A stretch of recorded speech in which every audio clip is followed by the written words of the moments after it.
Good morning, everybody. It's 9 o'clock, so if you would please stand and for a pledge of allegiance. I pledge allegiance to the flag of the United States of America and to the republic for which it stands, one nation, under God, indivisible, with liberty and justice for all. And for those of you that might not have been in here, if you could sign in before you leave. Thanks, Mike. As those of you at home are watching our commissioner meeting this morning, you can see there's three of us here. Our chairman, Tom Hugerton, gave me a buzz here about 8 o'clock, and will be available for a phone call in executive session later on this morning. And we have not heard from Jesse Knight.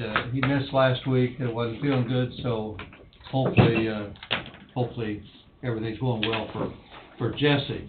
First order of business is to approve our minutes from last Monday, November 29th. I'll make the motion. Okay, Tim has moved to accept the minutes as written. I'll second. Bob is second. Any discussion? If not, all in favor say aye. Aye. Aye, opposed, motion carried 3-0. Denise. Thank you.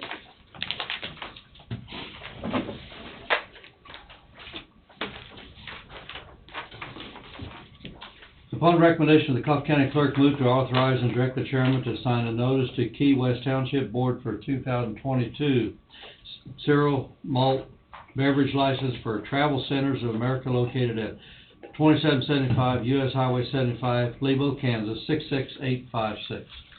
I'll make the motion. Tim has moved. I'll second. Any discussion? If not, all in favor say aye. Aye. Opposed, motion carried 3-0. Upon recommendation of the Coffee County Clerk, move to authorize and direct the chairman to sign a notice to Key West Township Board for a 2022 cereal malt beverage license for Conoco Travel Center / Cedar Valley Investments DBA Fuel Express 11, located at 2554 U.S. Highway 75 Northwest, Lebo, Kansas, 66856. I'll make the motion. Tim has moved. I'll second. Any discussion? If not, all in favor say aye. Aye. Aye. Opposed, motion carried 3-0. We have a little bit of business here to clean up before we get into the rest of our agenda. We've got a motion that we need to rescind that was made last week. Move to rescind paragraph 3 from November 29, 2021 minutes. Meets move to authorize and direct the chairman to sign 7 tax abatements in the amount of $658.80. Second by Johnson. Motion carried. I'll make the motion. Tim has moved. I'll second. Any discussion? All in favor say aye. Aye. Opposed, motion carried 3-0. To correct that, move to authorize and direct the chairman to sign 6 tax abatements in an amount of $652.12. I'll make the motion. Tim has moved. Entertain a second. I'll second. Bob is second. Any discussion? They should probably say vice chairman. Pardon? They should say vice chairman instead of chairman. Okay. Yeah. Okay. Correct those, Denise. All in favor say aye. Aye. Aye. Opposed? Motion carried 3-0. Move to authorize and direct chairman to sign the Coffee County payroll notice for Julie Rohr, new hire, Emergency Management Office, Administrative Assistant / Deputy Planner, classification. It's got 30-1, should be 30-6. Wage, $18.30, effective 12/7/21, and I should have said vice chairman again.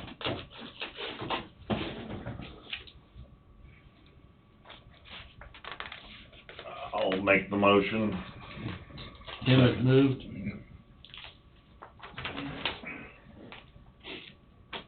I'll second. Any discussion? If not, all in favor say aye. Aye. Aye. Opposed? Motion carried 3-0. Move to authorize and direct the Vice Chairman to sign the updated CP4U Effective date, October the 12th, 2021, dated Thursday, December 2nd, 2021. And we have that document in front of us.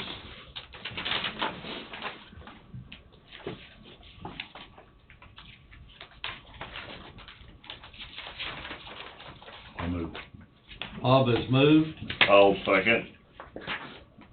Tim is second. Any discussion? All in favor say aye. Aye, opposed, motion carried 3-0. Move to authorize the Director Vice Chairman to sign the application for Emergency Management Performance Grant Funds. Move. Okay, Bob has moved, I'll second. Tim is second. Any discussion? The only question I had, the emergency grant funds, do we have any more detail on that? Is anybody aware of any more detail? Or is this an annual event? It's an annual grant, which we Okay, apply for Carl, through. it is an annual request. Right. Okay, all right, thank you. Any discussion? If not, all in favor say aye. Aye. Opposed, motion carried 3-0.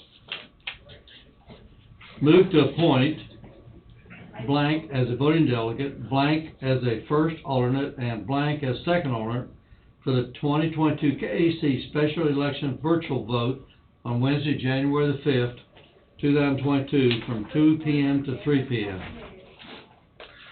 Should we postpone this until we have a full board?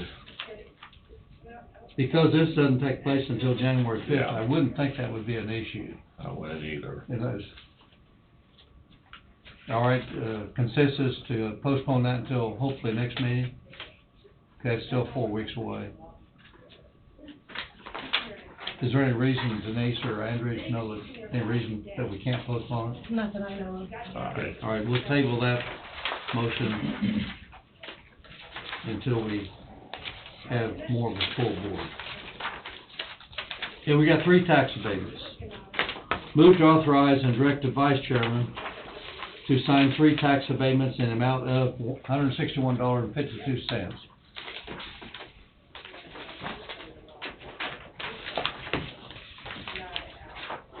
I looked at these when it was sent out to us, a copy of them by email, so. Also move. I'll second. Is, 473rd Street, is that in Coffee County or is that in Lyon County? The Hartford address? If it's 3rd Street, it wouldn't be Coffee County. 3rd Street might be Jacobs Creek. Would that be Jacobs Creek? I'm not gonna answer to that one. Well, I don't know that. I don't know. I would assume this would be correct, that it would be in Coffee County. I don't know how the streets, I don't know how everything's numbered in Nope. Hartford. Jacobs Creek, a lot of times will have a Hartford. Have Hartford. They have a Hartford address, but, so do we know that's Jacobs Creek? What was the address again, Bob? 473rd Street? I'll be back around, I guess. Okay. It's removing a boat that was sold in April, it's $18. So it's not a lot of dollars, but we also need to make sure it's correct. All right. I'll check on that. Okay. All right, we'll, so Would you table read me that. the address one more time? Would you read me the address one more time, make sure? 473rd Street, Street, Hartford, Hartford, Kansas. Kansas. I'll go down and check on it.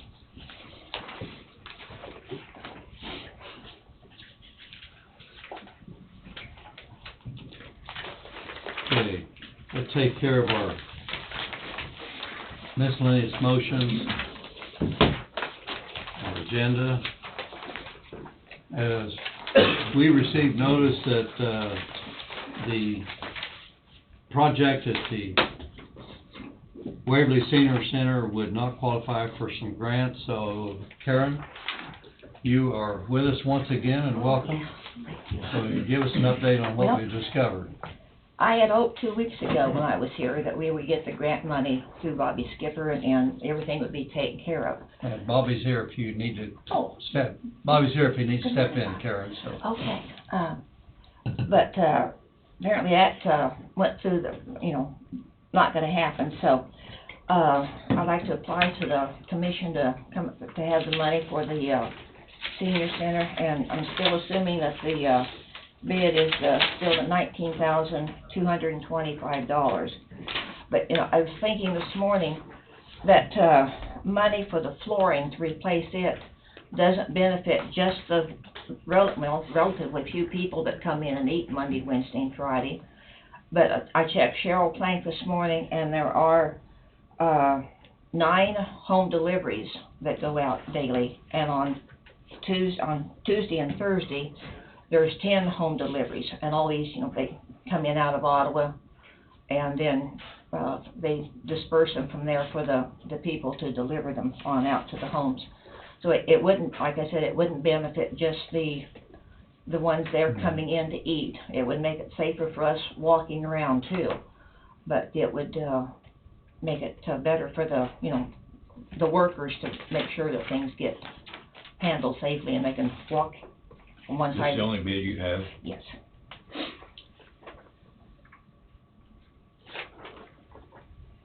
Well, honestly, I would like to see more bids, because this bid is out of county, and I would like to also see if there's not someone in the county who might be willing to do it.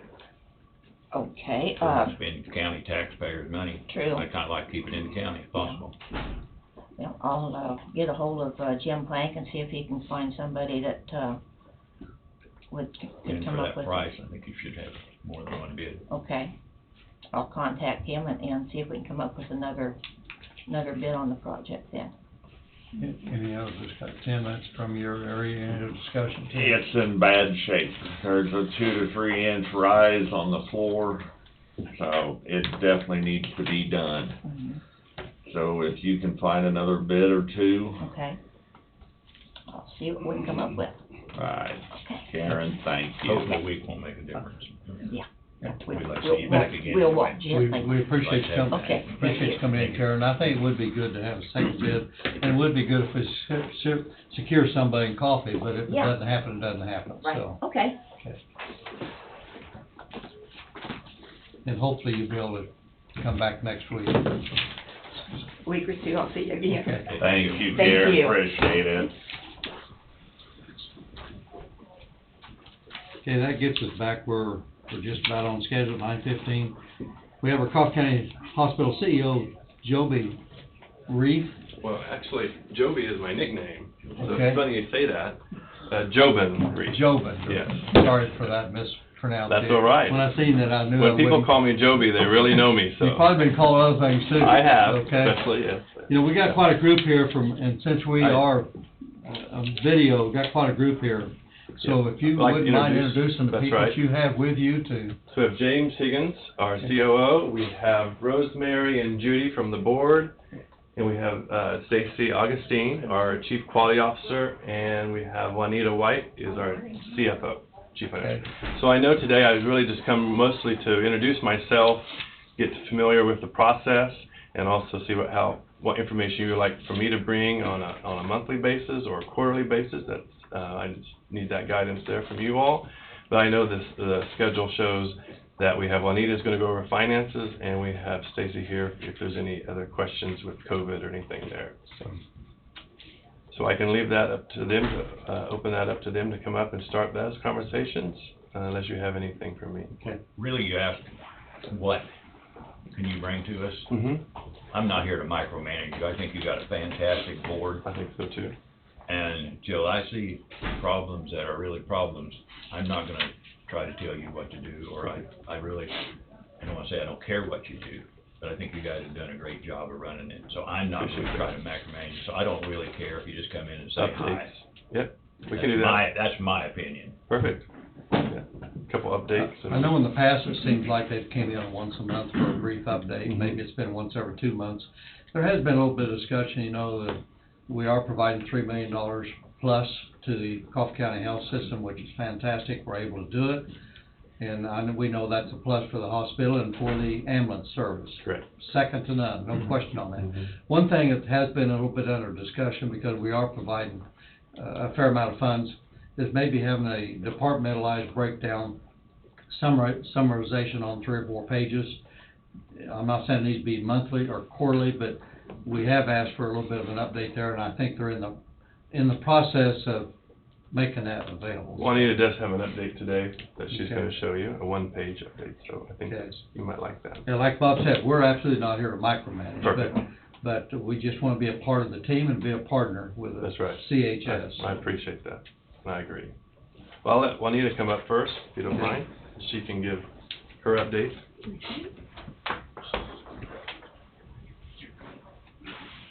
Okay, A I'm little out. dance on the way. Our chairs are a little close together, so, I- good morning. Good morning. I do have an update for you guys. I know that Jeremy in the past had come and wasn't quite sure what we wanted, so I brought a one-page, as simple as it gets, should be enough for everybody here.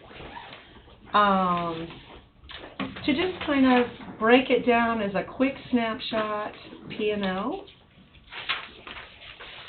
to let you know by department, and I think last year when I stood up here and we talked about what the requirements were to keep it afloat, we were going to be about 1.2 million short, and we talked about needing that extra funding for the 2022 year.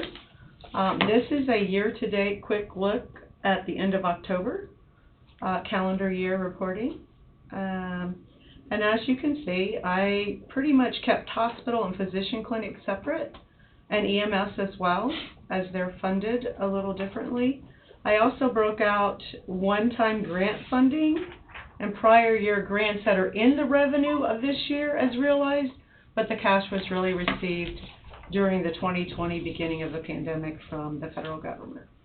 So I thought that was good to note. These are not repeatable funding that we will be experiencing. So if you remove the repeatable funding in the current year, we would actually be at 1.2 million loss. 1.2 million down. Which is what I projected. I don't know how that happened, I'm not gonna lie, because we've had a lot of ups and downs through the pandemic. But in asking for that additional funding going into this year. So that was a good start, and I can leave it at there, or I can open it up for questions. Maybe digest it, and you hopefully have my email address. You're welcome to email me anytime with any questions over that. Well, you know, the prior year grants, after this year, of course, we don't know what's gonna happen on the COVID, it may be Yes, sir. an issue down the road for many years. Sure. That $5 million, will that be reduced down the road, or, and you probably don't have any idea, or will be half So of the value? currently, I can tell you, we were a recipient of about $700,000 for 2022.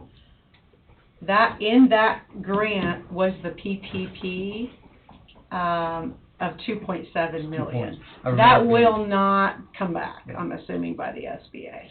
Now, of the 3.6 million, yeah, it'll continue to be reduced as the, you know, it's not a pandemic anymore. What that looks like, I don't know, but we were awarded at least that amount to be used for the next 6 months for COVID mitigation and testing and things that are extra expenses in our You know, prior health to the system. pandemic happening, did you receive any grant funds on an annual basis for other Just projects? small other grants issues? out of the rural health clinics for, like hosting students and the cost of that and along those lines, but nothing major. Nothing of No. any magnitude. Not in the past. We've never had the ability to have the personnel to do a lot of grant writing, and go after, as well as there weren't as many grants as there is now. So one thing that the pandemic has produced for healthcare is a lot more grant resources. So I know we're actively looking into that for the current year. Don, can I give an update on that? Yes. So one of the changes we've made recently is we have an associate who's a very excellent writer and has got a lot of these grants for us, and so half of her role now is to write grants for us. So we hope to apply for our first one this Friday, and we have about 9 more lined up already, and she's been in the role for about 5 days. So hopefully I can bring some of that back in the near future. These are the grants we're looking at. This is how much we're looking at. I know for one is for energy efficiency. If we could get about $500,000, so that could go to like roofs, could go to ACs, things like that. So we're gonna start on that. I meet with her today to get an update, but I'll keep you posted as well. But grant writing is very important for us. Well, it seems like you always hear the grant money out there for everything, you just need to know how to go after it, where it's at, and need Right. somebody that knows how to Well, write it. and to measure it Write and the then report application. on it. Yeah. So it seems easy to get, but then I'm still dealing with filing reports and, compilation and tracking years past the grant. So they give it and then they want, lots of data. It costs money to do that. The 1.2 million loss, the mill levy that we're starting with next year, is that gonna basically cover that, or are you still gonna be coming in and asking for money? Well, I can't answer that today, but I will tell you that's the goal. Looking at the To come in and budget ask for for the money or health to cover it? system. Huh? To cover it, or come in and ask for money? Maybe Which both. is the goal? The goal is to cover it. Okay, But we haven't got down to the fine tune of our budget yet, so I can't answer that, really. okay, good, because that was kind of the intent, hopefully. Sure, Okay. sure. But we're hoping that will basically cover it. Okay. You take the 5 million out of there, take the 5 out of there, and if you don't have any other grant funds coming in, the business stays level, which hopefully your business will pick up, although we wanna wish everybody good health too, Right. which affects your bottom line, we know, Right. we know Well, that that. and reimbursement legislation. So, what it says right now is you'll probably need some additional funding down the road, but that's Yeah. yet to be discovered, so. Correct. Correct. So, to me, this gives us a little bit more of an idea on some of the departments, but like I've mentioned before, departmentalization, you got so much overlap in some departments. Correct. Where do you truly put it to Correct. represent the net bottom line for that department? Which is probably almost impossible. Well, to- it depends on where the service and our Medicare reimbursement. So I try to also make sense of where in the government on Medicare and Medicaid does it fall as far as the revenue recognized with the expenses. So there is overlap, but we do have to draw that line when we report. So that's how I tried to do it, and why hospital's such a big group. It really comes to reimbursement, so. There's lots more detail, as you know, because I provided you with way too much detail last time per Yeah. my directive. And I think that's too much to talk about.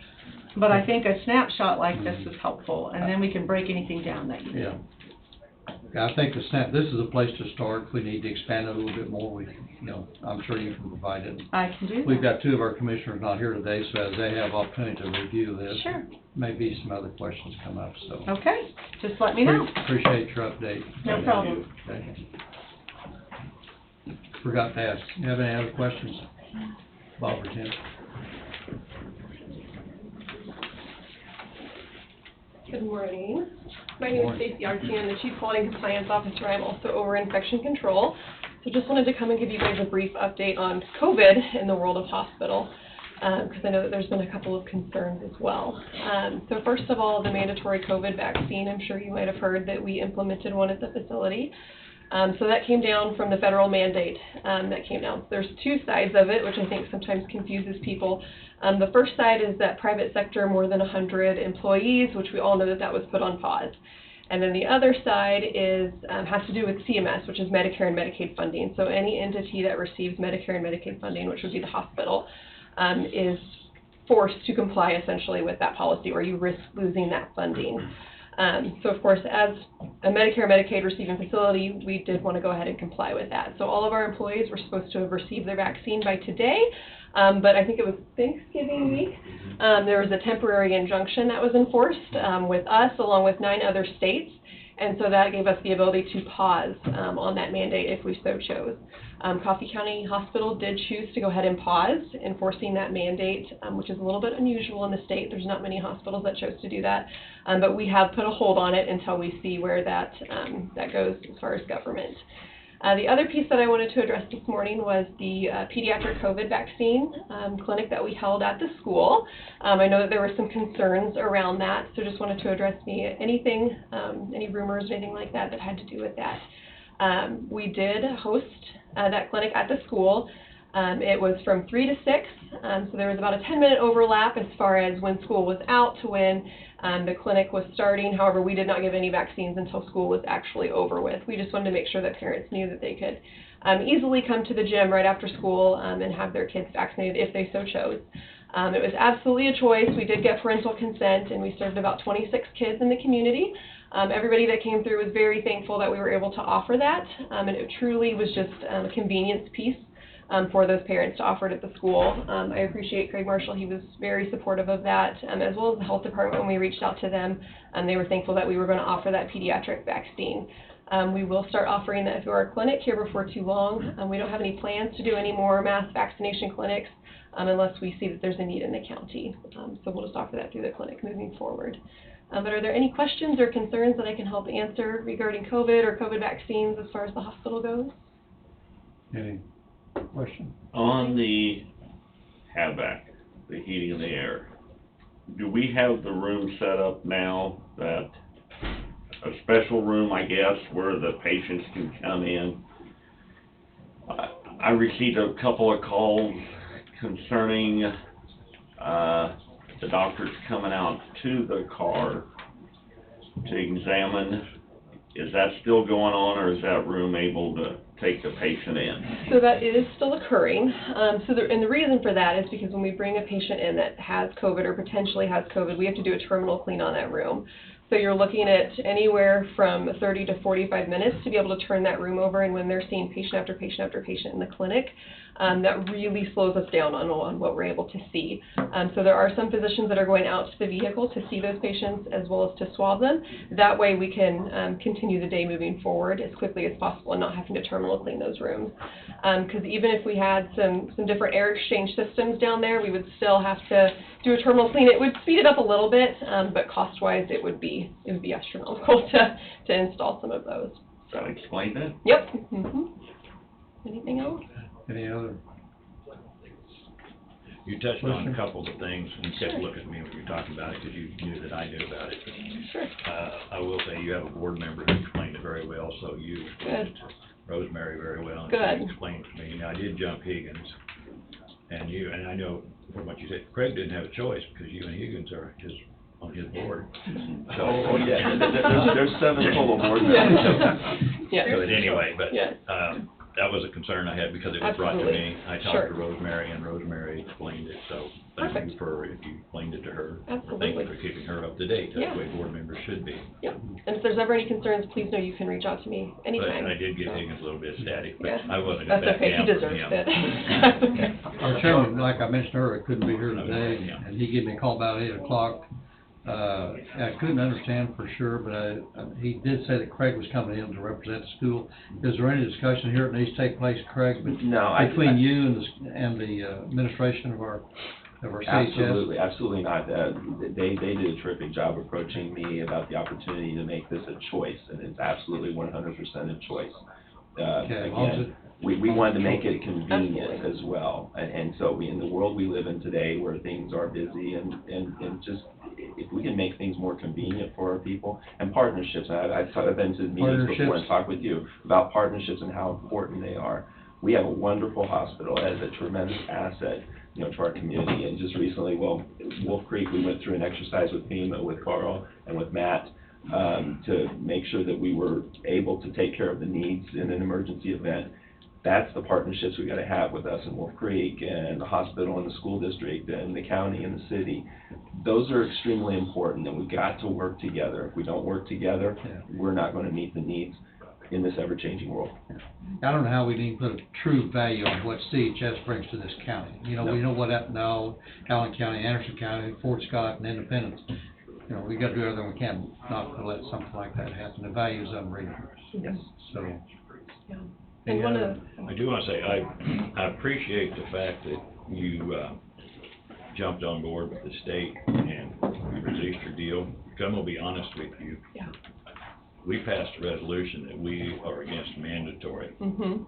I'm a veteran, and I served this country for people's freedoms. Yeah. So I am glad and proud that you guys, when you had the opportunity Yeah. to do it. And I hope the opportunity keeps coming up. Yes. Yes.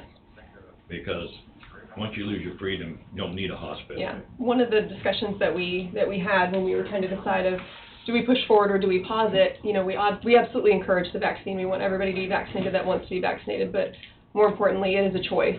So it's a choice for our employees, it's a choice for the kids of the students, so we absolutely support that choice. I'm not saying I'm just vaccinated, I'm just saying Yeah. it is a choice. Absolutely, It is yeah. a choice. And we Once you lose we your definitely choice, support you've that. lost everything else. We support that, yes. So Bob, thank can you. I say something, or Juanita, would you explain, or maybe Stacy, if we do not follow the guidelines, what Medicare and Medicaid tell us to do, we can lose that funding. Yes. But I also want you to know, probably the only one, well, Higgins is, they're probably the only veteran in here, and Rosemary said it. We served for people's freedoms. Freedom is more important to me than a hospital, because if you lose your freedom, Right. you don't need a hospital. Then, but if we lose our funding, Bob, it is I understand, It's a Rosemary and I have been difficult through this, situation. and like I told Rosemary is, Yeah. well, that would be your choice. the next time we do something, it's quite a ways down the road, and there may be a lot of changes between now and then. Okay. But as of right now, I am tickled to death that you paused it, because it makes me feel a whole lot better about you. Yeah. I didn't have any doubts anyway. Sure. But I just Yeah. appreciate that. Yeah, if it continues, like you said, it sounds like, hopefully it doesn't continue, but if it does, it'll be a condition of participation. So if we would move forward and not make it mandatory, if it becomes a condition of participation, we would lose our Medicare and Medicaid funding. I don't know how Which much. is almost about 75% of your Yeah, revenue. there's not many healthcare facilities that will You be able will to not keep be their able doors to. open that don't enforce it. It would have to close, Bob, so Yeah. that would be a difficult decision Mhm. to make, and that would be something we could work with you guys to do. But if it's 75% of our revenue comes from Medicare and Medicaid, that's not something you just lightly look over. Freedom is not something you like to No, look I over agree either, with you, Judy. Bob, I like my freedoms too. Well, and unfortunately, there are a lot of conditions of participation with Medicare and Medicaid we don't enjoy, and they do cost money to actually report and track and participate, but we don't have a choice a lot of times, But like I and say, they know it. Before, you're gonna get what you get for next year, we're not taking any of that away.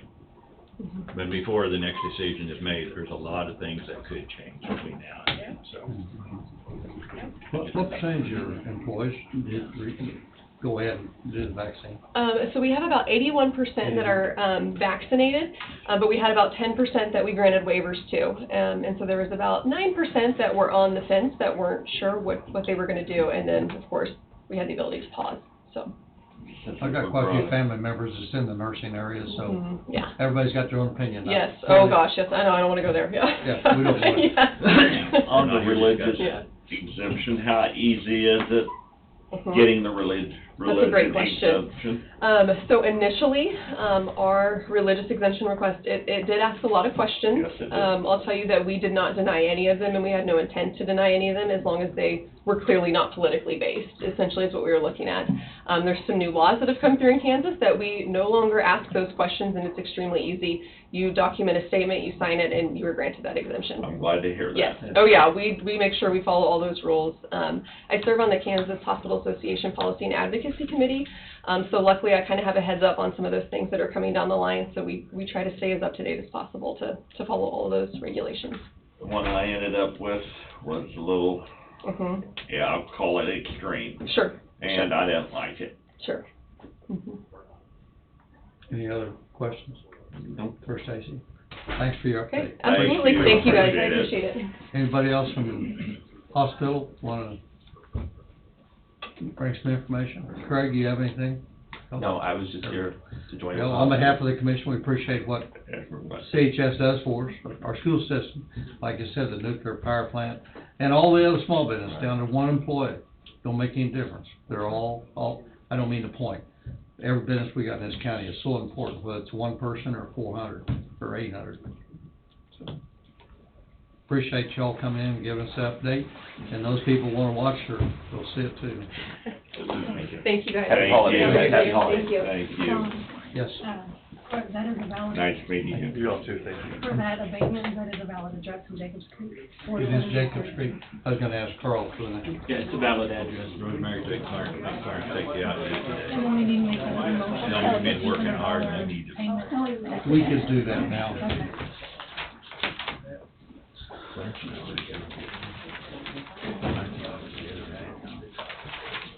Okay, the question, we're gonna go back to our miscellaneous motions. We do have clarification. Move to authorize Director Vice Chairman to sign 3 tax abatements in the amount of $161.52. And the question that did come up is the tax abatement for Justin Smith. The location is 473rd Street, Hartford, that it is a Jacobs Creek location. So I'd entertain a motion. Maybe we could get that added anytime from now on. If it's in Jacobs Creek, that could be added to the address so that we know where it's at. I didn't realize that it had a Hartford address or Yeah, it Jacobs is. Creek. I knew that it, like in Agricola, Yeah, that's the Waverly address. yeah, So, don't make sense, but. yeah. Okay, entertain a motion to Don, approve. you already had a motion, you were just waiting for that to, Okay, we before you just wait, voted. we had a motion and a second. You moved and, Tim seconded. Okay. Okay, I had myself down, I didn't write Tim down as a second, so. All in favor, say aye. Aye. Opposed, motion carried. Thank you, Carl, for 3-0. Thank you, clarifying that. Carl. Amber got that for me, so. Thank you. We have another, we need to make a motion for purchase of the ag building to get a clean title. Andrew's got, what, $1,500? $1,500 earnest money, to authorize a check for the Coffee County Land and Title on the purchase of the ag building. Okay, What ag building? Well, what will be used as the, Extension. or the Okay, so it's- extension. Maybe- Okay, now what is have it? you got that written down? The title probably should say what the address is of the building that we're purchasing, instead of just ag Yeah. building. Ag We- building, to me, the ag building is something that's already down to Yeah. the fairgrounds. Probably need a little more clarification on that. What you, And the actual address. right, of the property at whatever address.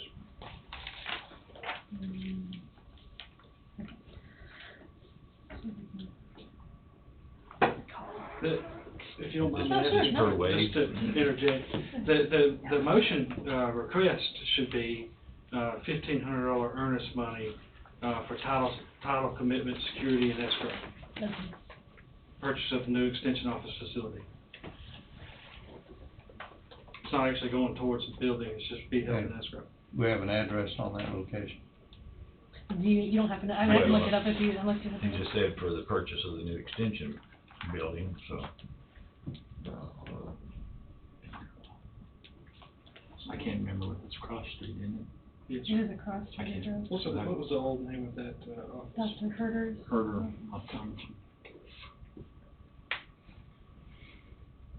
Has Wade approved this? When I was speaking to Tom earlier, he said Wade was the one who said this would need to be in a motion. The agreement itself was approved, but the specific amount for this would need to be approved per Wade. 225 Cross Street. I'm sorry, Bobby. 225 Cross Street. Okay.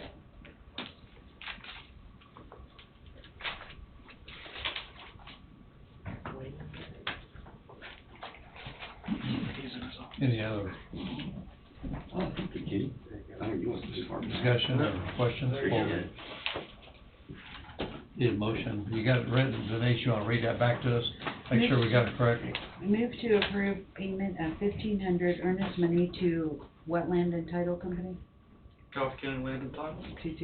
Coffee County Land and Title Company for property located at 225 Cross Street. I'll make the motion. Okay, Tim has moved. I'll second. Any other further discussion? All in favor, say aye. Aye. Opposed? Motion carried 3-0.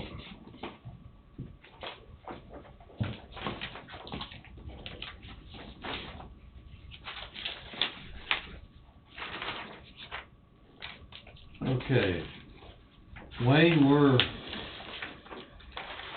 9:35, we're just a few minutes late, which is not a big deal, so, Wayne, we're waiting for your report. Okay.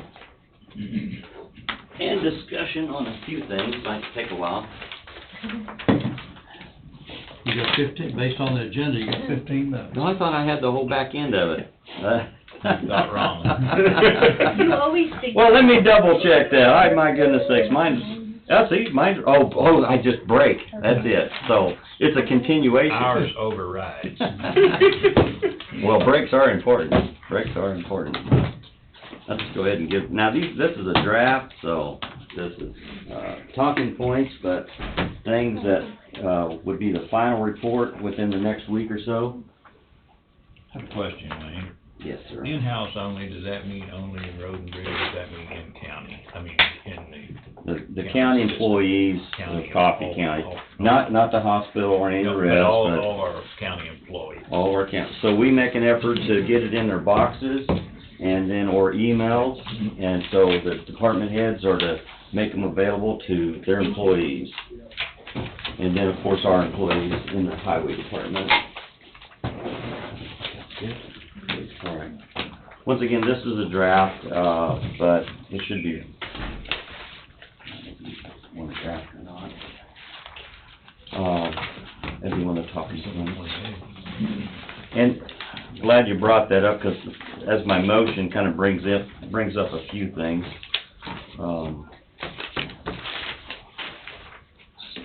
One of them I'm gonna have to clarify.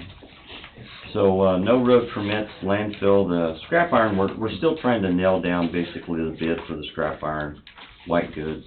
So, right now, last report I had was there was one bidder, so they're still trying to look around for Can you it. send Ray down to Iowa a bid on that? I don't know, but I'm pretty sure we've had. Okay. Everybody that has, Actually, I ran into the guy, he asked me about that, okay, and I said I will check and see. I can double check. We're trying to get it, the price is kinda going up a little bit, so, Ray down in Iowa. Ray, or Gas City, Yeah. Moran, whatever it is. Sure. Does any other out-of-county bid on that, or is that? Oh, yeah, we send it out to folks that we've used before. Centerville, Parker? The list itself, I'd have to get you the list to go out, but folks that we've, done business with, folks that when they come in, we've had actually, one supplier or one company that would come in and they made a mess of it and it actually cost us money to put things back. And so, we try to avoid them as much as we can. We have their name, right? We have a name. But we have we'll stop there. Okay, so we're still waiting on that one. As I say, I know that there was one bid, but we're still asking folks, and the way the market kind of fluctuates, it makes them tough to basically hold a bid, and that's where we're at with this. Then the next one is the report for the tonnage that we've had. The next is the motions themselves, and this would be some of the things I need to verify or clarify with you. How you'd want to do this, I have three folks. Two are blade operators that have formalized their intent for retirement, and there are two blade operators. Then the third one I have is employee that's on the special bridge crew. So that would be the construction tradesman. So with these, I'll give to Denise, however you guys want to do it. I assume are they open? They're open to What? to the commission for Did open someone document? retire from the Special Bridge? Yes, that would be this individual. You got here. three retired, three, I got, four. I got total of 3 retirements. I'll start here, Don, I sorry. might have four. You're one up on me if we're having 4. I've heard it, I know the 3. One was our foreman that we're already advertising for. Yeah. And then we have our 2 blade operators. This is it. So, yeah, total 4 now, but 3 of them were retirees. Retirees. This one here is taking a position someplace else. Check, basically. 2 blade operators and And a foreman. And a foreman for Correct. Retirement. Retirement. Yes. Yes. Okay. And so, Yeah. those we would, pass on to the clerk's office. This one I hadn't seen yet, I knew about it. Okay. I thought it was, but it wasn't. Yeah. And so with that, with the notices that we've received of their intent, retire or move on, is the motion that I have, and that would be to request 2 full-time section blade operators. Now, what I wanted to explain on that is, we're gonna get movement in our, department, but then we're also gonna have to advertise outside. I mean, that's ultimately where it's gonna go. So this motion allows us to do both. Now, we will start with the folks in-house as far as consideration, first consideration. But we also too is that we would advertise in the newspaper, shortly thereafter, after we've given full consideration for the folks inside. Now, So in other words, you don't advertise anything outside until you do not have somebody qualified from inside. we pretty much try to screen our folks inside to give them every opportunity to promote up. But if they don't have the skills, Right. we're not just gonna put somebody in there that we don't think that's gonna fit. If nobody can meet their criteria and has the skills that you think qualify for it later. Or could train up to it. Yeah. Yes, that's true. So we do have that. So we try to work in-house first, then we will advertise and take it out. If need be. Yes, sir. If need be. Yes, sir. That would be the way to say it. Now, the thing is, on section blade operators, with the new classification, that's basically that we're using for the pay, but we're also working on the job descriptions as I understand it. But with the new classification, that's what these folks are being paid at. For the most part, they're being paid as a specialty highway equipment operator. Is most of the time are blade operators, but we have at least one blade operator that's not. So if they're not meeting the experience level, then they can still be a blade operator, but they may be a heavy equipment operator pay. Okay, this would be something I would sort out with you later on the CP2 as far as that offer for employment. But the minimum experience for heavy equipment operators, 2 years progressive responsibility for heavy equipment. The minimum experience for the specialty heavy equipment operator, which is majority of them are blade operators, is 5 years progressive experience. So they could be 3 years moving up towards that specialty highway equipment operator. But once they get it, then the expectation would be to move them into that specialty highway equipment operator as they are a blade operator. So I'm just wanting to clarify that, because if we find somebody that's capable of running the blade, they may come in as a heavy equipment operator, not come in as a specialty highway equipment operator, because they may not have the experience. So something we don't have to necessarily determine now, but when we get the CP2s and we come back and basically have the recommendation to put these folks on the payroll for that position, just wanted to visit with you on that one. Okay? So that is to allow us to go ahead and advertise, and we'll advertise in-house, and we'll do what we can there first, and then if as we need to, we may take it out. We may take it out as well. And so those next two motions are that. Okay. We have motion 2021-61. Based upon the recommendation of the county engineer, move to approve the request for authorization to advertise and hire 2 full-time section blade operators for blade crew. No new positions are being added. This request will only fill current vacant positions within the department due to retirements. I'll make the motion. Tim has moved. I'll second that, because we need to get the blade operators on board, because when the others leave, we need them. We absolutely do, and with the weather, it's going to be a challenge for us, because we need folks that's going to be able to run the snow plows. Any other discussion? If not, all in favor say aye. Aye. Aye, opposed, motion carried 3-0. Now, before you read on, I'm gonna suggest or move that we table the next motion till we have a full board here, because I think some of the things that we've been discussing as a board, I am not real sure that, that's a position that you might wanna fill. Okay. Well, with that, then I'm gonna also ask something of you, for me, on that as well, is, as you're looking at, as you're, and we've had these discussions, it's been going on for, probably over a year, seems longer, but it's been a while, but we've been having discussions about, how the highway department, we're looking at reducing and such as that. I don't know if that's countywide, but at least on the highway department, it's been my discussion, that's been my concern.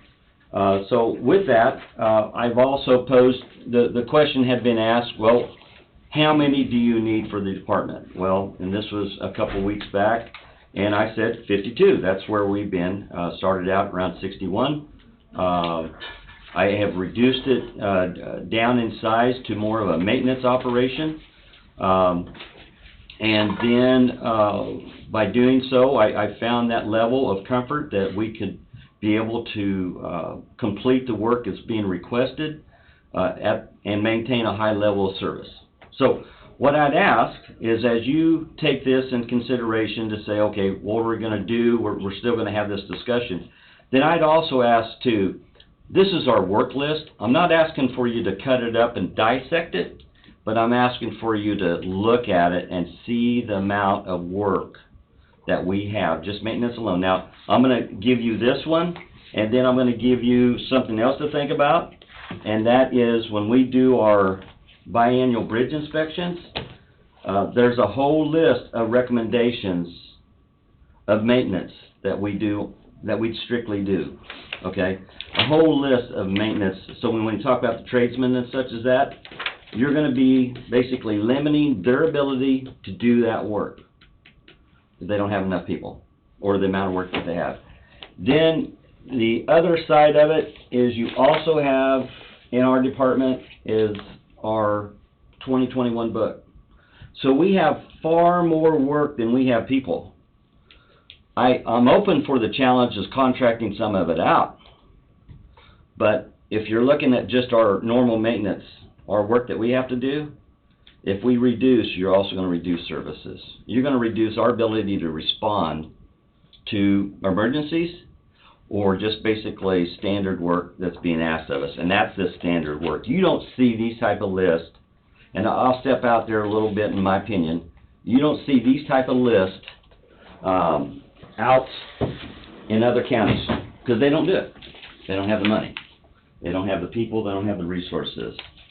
But you'll have this list that's basically is made up from staff with the calls and the requests that come in.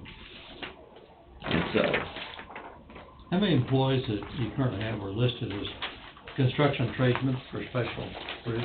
I believe I have 5 total, including the foreman. Including the foreman? Yeah. All of our foremans are working foremans. Once again, I'm not looking, all the landowners' names are on the right-hand side. It's not intended to make public per se. We're just, people's call, make requests, but that's the list. But 5 folks are on that one, and what that does, it allows the foreman to make available the material and also plan the job. So once again, you have maintenance on bridges. You have maintenance countywide by residents that are outside of the scope of this one. Now, some of this in these papers are this too. I'm not going to say it's all exclusive. But then you also have the book too, and that's the book that I sent around as a draft. So you have all of those things to consider in looking at staffing. So. Yeah, we do have a suggestion to table that motion till we have either full or a complete board. I don't know how many 1,000 bridges and culverts and everything else we have in the county. We know it's a lot. We know they got to be maintained. That's like the bypass there, the detour going there East Leroy now. They got that one concrete bridge that's got abutments. It's not very wide. two vehicles couldn't pass on unless it's going 10 mile an hour to be safe. And so there's, of course, the detours created the issue there, but been pretty fortunate we haven't had any issues on the detour, but. Well, when we're looking at our bridges, we have 236 bridges, and we don't maintain the bridges in the city, in the cities. We've got 5 in Burlington and 2 in Waverly. Well, we do go ahead and pay for the inspection of those. So, 236 bridges total. Then we have gravel roads, we have 961 miles, and then asphalt roads, we have 228. And so, if you look at the state of Kansas, they have a maximum of 10,000 miles for the whole state. So counties actually take far more roads than what the state of Kansas has. Yeah. And less budget, less people. It's always been that way. But then, a person could argue we're not highways. But that's not true either, because actually in the statutes, we are actually considered a highway. So, continue to welcome that discussion. Tim, what's your thoughts on it? You know, there's no magic number. And I'm not saying I have all the answers. You know, whether your magic number is 60, 50, or 45, there is no magic number to it, other than we got to be totally satisfied that we're making everything as safe as we possibly can. And that's the level, sir. Now, I need to go back. When you ask me 52, I need to go back always, because I look at the whole department. That's my job. But also, too, take into account 3 of those are landfill, and then about 7 of them, including myself, is office. So you actually have 10 less. That gets you down to 40. Yeah. And then you got 10% of the time you got vacations and sick leave, which takes out another 4, so. You got maybe On a 30, given day, 35. when your people outside, you're looking at 36 employees on most given days. Wayne. And every business tackles that issue. Absolutely. Absolutely. Would putting this off for a week put you behind? Not at this point, but it will affect us as we continue to schedule jobs. As this person is leaving, I think you see it's just a week before Christmas, but, you know, with the holidays and such, you know, a person can't say that they're going to be, you know, impeded by the progress. But thank you, that's a good question. I'd say we're okay if you want to give it another week for discussion. So. It seems like it comes up for discussion about 4, 5, 6 times a year. And there's nothing wrong with discussion, nothing wrong with continuing to evaluate. Yeah. Whether it's going to move us in a different direction or not. Right. Don't know. Mine is the level of If service. it's not going to deter, if it's not going to be an issue of delaying it 1 week, you know, I have no problem delaying it for 1 week. And right. And this time of the year, you know, of course, well, so far the weather's been fantastic. Yes. Although we've been almost too dry for the last 30 days.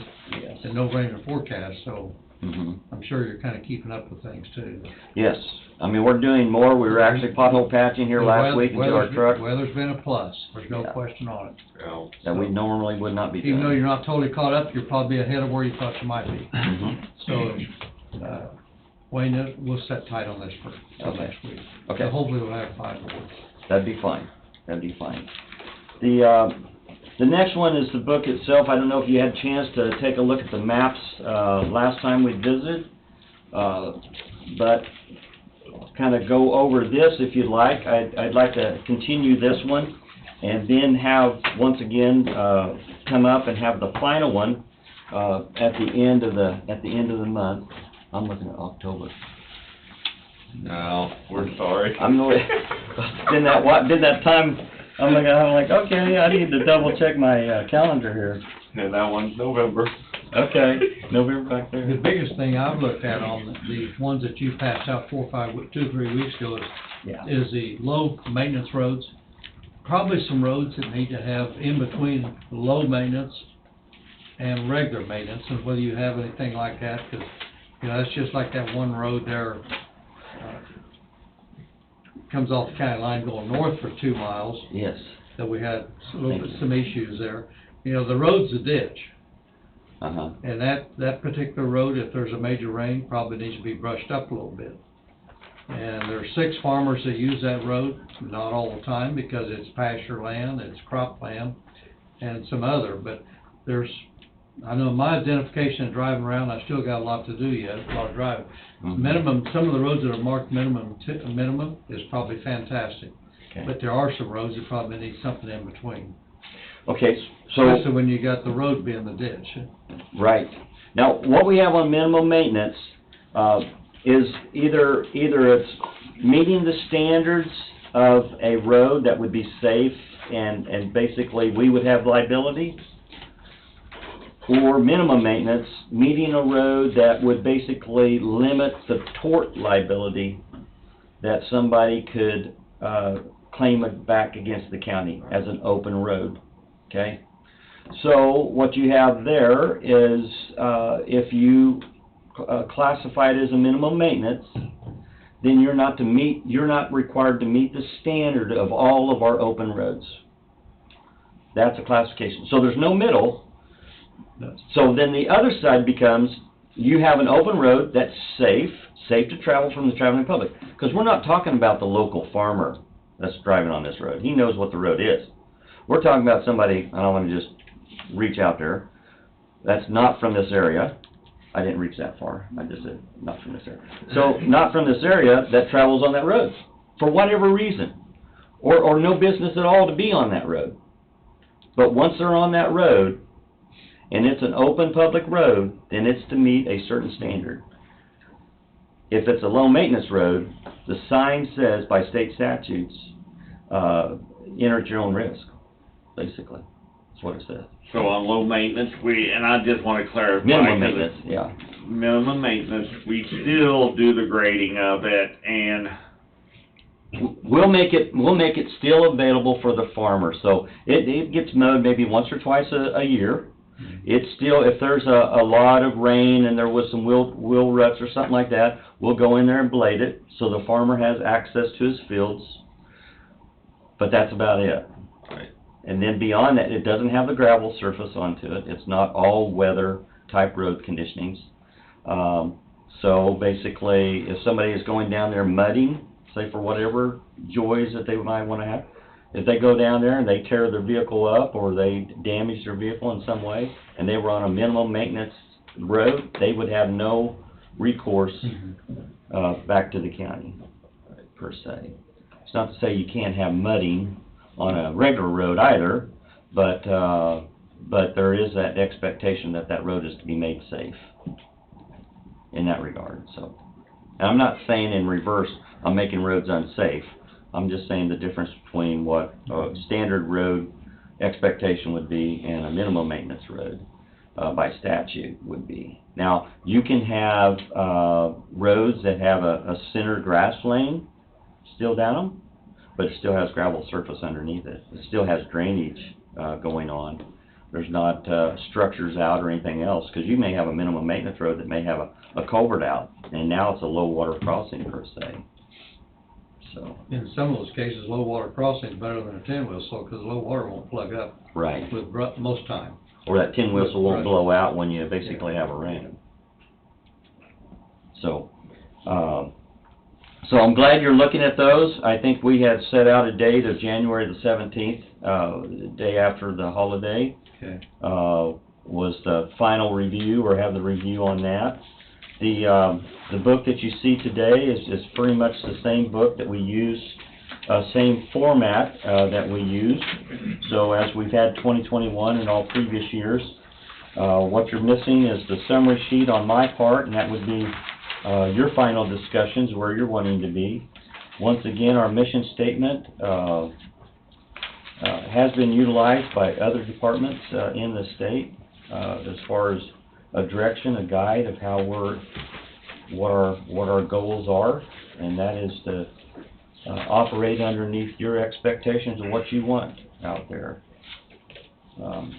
It gives an introduction, once again, of our asphalt roads, our gravel roads, the miles that we have. It gives, these were survey data on the culverts. We were one of the leaders in that. I think Johnson County beat us as far as doing inventory on culverts, and we went through and done the inventory on it. and then the rest of the county started following suit. Your budget, and this is the budget that comes out of the book itself. It shows there also on page 2. And so that's the road and bridge budget, special bridge, solid waste, all those are the budgets and employees for the total department. Once again, landfill and the office. Construction projects, now the one thing I'd like to point out on that is we have, now this is something that you, Angie, and the accountant will visit about, but currently right now you have $470,000 and change in your asphalt fund currently right now, of the 1.5 that we initially started with. And so that money's available unless you move it out. It's available in that fund. Now, the asphalt projects, this is their list for our overlay. It's a small number, but the main focus here is Old Highway 50. Keeping in mind, we got $2.35 million in grant money that came in for improvement on Old Highway 50, the stretch between 75 and Fauna. That would be just for the shouldering. The last time it was maintenance overlay onto it was 2016.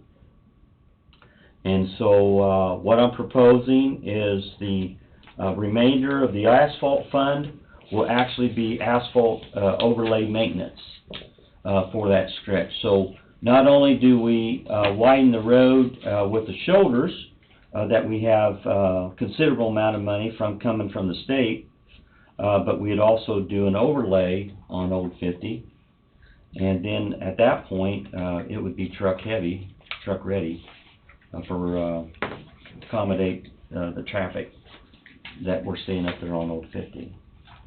So that's the asphalt plan. The snap tight locations and liners, pipes that we're some in stock and some we're going to order for 2022. And then we have the striping. This would be all of our chip seal and chip seal, fog seal, hot mix asphalt roads, estimating about 88,000, almost 90,000. Our shouldering spraying program. In the past, I've estimated over 60,000, but we found that our folks are putting it down, and then what Todd is buying chemical on, getting this for the deal that he's getting chemical. We brought that estimate down to 40,000. We think we can do it for that. The pie charts is basically comes straight from the budget. That's all it amounts to, is it really comes from the budget. And so that shows the difference in the commodities, the contractuals, and capital outlay. And if you look at the budget, this is not the total tax money that is coming from, this is money not just basically being brought in on 2022. Say for Special Bridge, for example, when you look at the budget, they had basically funds available of like 2.3 million or something like that. I have the sheet in here. So that total 3 million actually is carryover, that we already have funds available to fund that budget. Why so much in that one right now is Bridge 127, 128 down there on Homestead. I expect to be over $1 million. That's on between second and third. Bob knows about those two bridges. So we're looking at a consultant right now to do.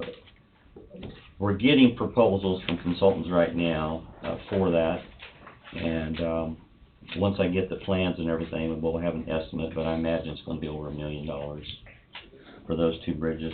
Then what I'd like to do is visit with you just a little bit more, and this would be one of the bridges that's close to you, Don, is start the design process for that bridge there at Leroy. That one's going to take a little bit of time to do. It's not to say we're building it right now.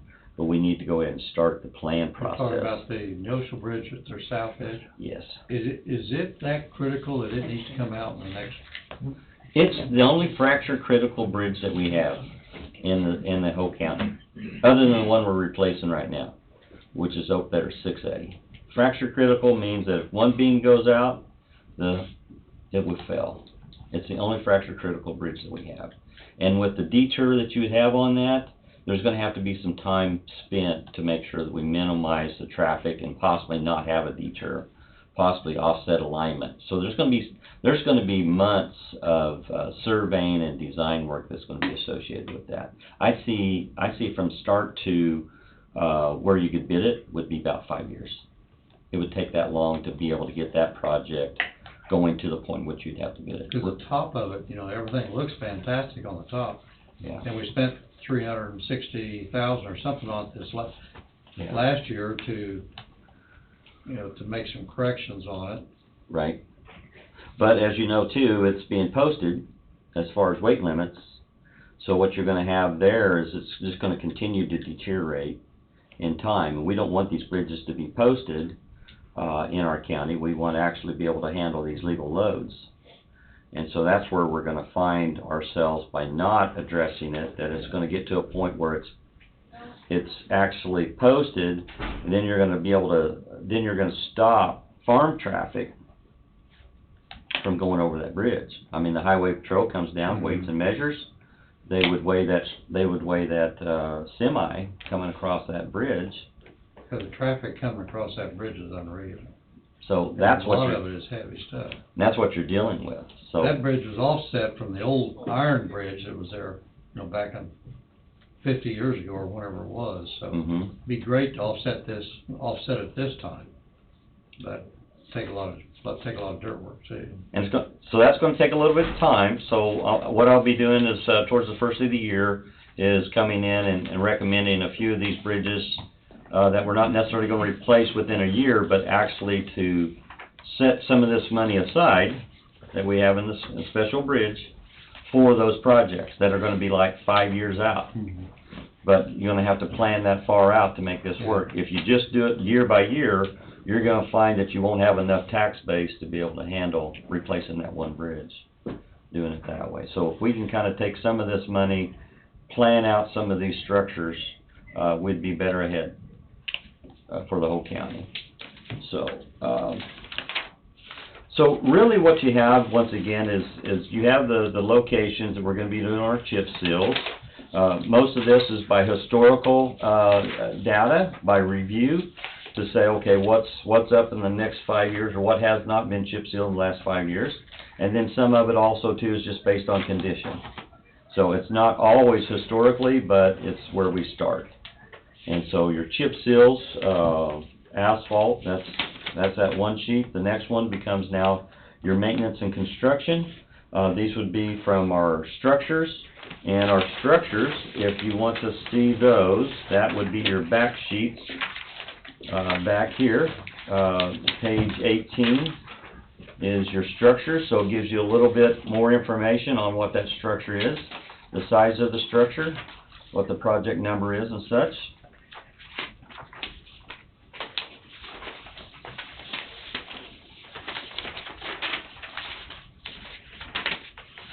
And then we have on the one large sheet, page 10, would also be your crossroads CMPs, guardrail replacement, completed projects. But we also talked about what can we contract out. The small structures, for the most part, yeah, we could probably contract some of those out. But the maintenance, anything that's basically that I made reference to as far as maintenance, it would be very difficult to contract out, because you're going to have a complete set of plans, and on maintenance, you're going to run into things that was not basically seen in the preparation of the plans. So what you're going to have there is cost overruns. If you have new structures, for the most part, you can maintain your cost, your contract. So on new structures, new concrete replacements and such as that, But in doing so too, you're gonna require a complete set of plans that are almost equivalent to what the KDOT standard is. And so, for example, for us to do Bridge 6A, I think we had over almost 30 sheets detailing basically the replacement for that small structure. And so that's what you're going to find when you send it out to contract. You're going to require much more detailed plans, and your specifications are going to have to be clear as far as the quantities, so it'd be something that they can bid on. If you leave it open-ended, you're also going to find where they'll bid up because they're not wanting to lose any money. If you have a poor set of plans, they will actually bid up on those because of unforeseen problems. They'll just raise their bid on it. So you're going to have that, but you're also, too, by doing that, is you're going to have upfront engineering cost that you have not had up to this point. Okay, up to this point, we've handled everything in-house. If you contract out, you're going to actually have more of that as well. That's going to be the upfront cost. So I leave it for you for discussion, or we can come back or talk about it. You provided us a book a week ago or 2 weeks ago that had basically these same the maps, yes, maps and everything else in them. So and now we've got another set. There may be some updates in these also, but yeah. My thought is, Wayne, is give us the opportunity to review some of this. You know, I'm not as familiar with everything in Waverly and Lebo as I am, of course, in the southeast quarter, and I think all the other commissions the same way. They're more familiar with where their area is, but yet we represent the county and not just districts too. But right. But you know, we realize our Coffee County is, our road and bridges and everything's as good as any other county around, and there's a reason for it. Yes. We got the funding to do it. We got the manpower to do it. Is there some areas that we can make a change that would improve that and control cost? Those are things we'll have to evaluate and discover. Yes. I don't know if we contract out, it's going to be based on retail level, retail prices. Right. We do it, as I understand it, kind of do it as a wholesale price. And most projects get completed on a timely manner, even if we're doing all of it. Yeah. That 5 Slate got stretched out for a couple of years because of various reasons. Mm-hmm. Contractor could have probably stepped in there and done it quicker, would have did it for any less money. That'd have been a retail cost versus our wholesale. I don't know what that spread difference is. Right. Because I don't know, you know, doing it at cost, you know, we got the employees and the equipment and everything else. Is that 75% based on a retail contract, or is it 80%, or is it 60%? I don't know. To me, there needs to be some discovery there. You know, based on cost, is it 50% of what a contractor would be, or 75 or 80? Yeah. If there's enough spread there, yeah, probably need to continue to look at doing more of it ourselves. If that spread is pretty narrow, the more we contract out, better off we'd be. But every job that we step into, you know, it's kind of hard to evaluate. Should it be contracted out or should it be done in-house? Depends on where the net cost is. An excellent analysis. One thing you're going to have is, and that was one of the questions that popped up last time we spoke about it, you're going to have at least a 10% markup. You're going to have at least a 10% markup, and that's just profit. Okay? And you're not in business if you're not making any money. No, they're not in business. They're not making money either. Yeah. So my thought is probably 20%. And it could be more. It definitely could be more. Then the other side of it is when you take in our equipment is paid for, our equipment works that job, but then it works other jobs as well. Okay? Their equipment is working each job, so they have basically costs associated with the operation of that equipment. Because they're going to replace it at some point. So they have to actually, if they're in business, they're also in business to replace that equipment. They have to. Of course, we got to replace ours also. But we have to replace ours. But then ours is also working double duty because it's doing some of the maintenance side of things. Yeah. I still go back to the level of service is where we're at. I've seen where our numbers were thin, where we're at currently right now. For boots on the ground with 35 folks, I seen it then when we had the flooding. I seen us to be able to go out and put all the barricades out, manage the roads, do the repairs, coming back, and then have to do the repairs again because the water came back up. Because we were here, we did have the people, we did have the staff, we did have the equipment. We were able to make quick repairs to those roads. If other counties that do not, would not have, did not. So those are the things that you have. It's the level of service. You saw the list that we had too, that's, 4 pages. You also have, if you reduce the numbers, then we're gonna be working on the projects that you approve, and then everything else is gonna be only if we have time to deal with it. So then what you do is you take all those numbers, or all those folks that have those requests of those issues out in front of their home, and say, well, we don't have the people or the equipment to do it. It's a tough decision, the discussion that you have, there's no question about it. I'm just trying to help, not trying to tell you how to do it, but the only one that keeps popping back to me is when I reduce my staff, I also reduce my ability for the work that I can accomplish. Yeah. And that's the level of service. When we contract out, you're gonna be doing work that you haven't done before, and that's putting it out to contractors, engineers, that's gonna be drawing up your plans, doing your surveying, and getting it ready for a contractor to be able to do the work. Because they don't just take a sheet of paper that you scratch up and say, hey, I want to do this, this, and this. That I can communicate to my folks and review the work that's being done, and say, get it done. They're going to actually have to have a set of plans and quantities to be able to bid on it.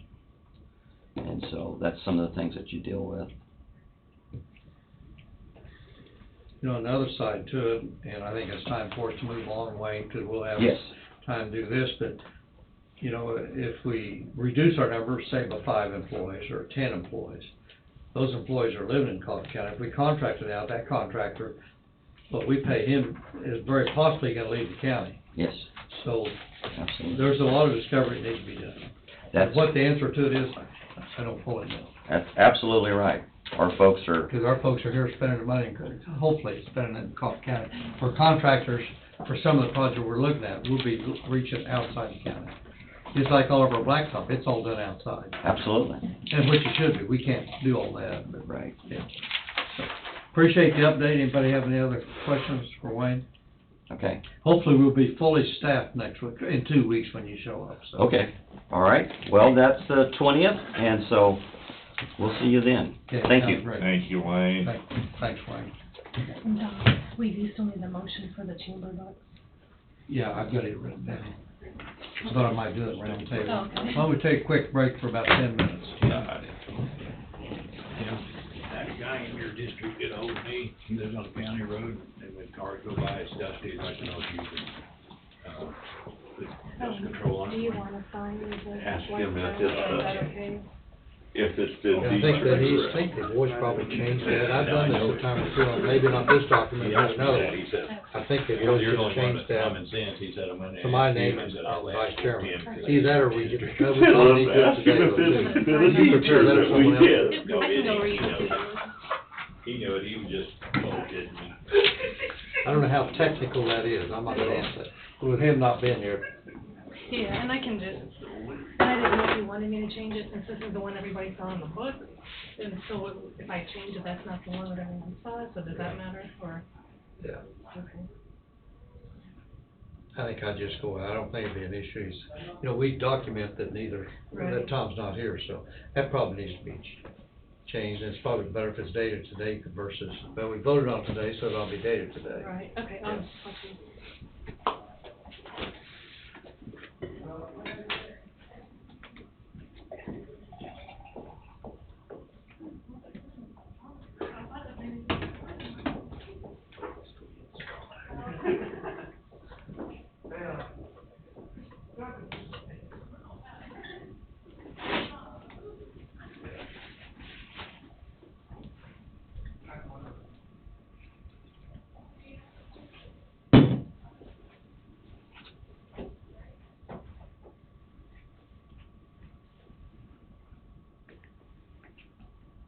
Matt, how you doing? Good, how are you? You got anything for us tonight?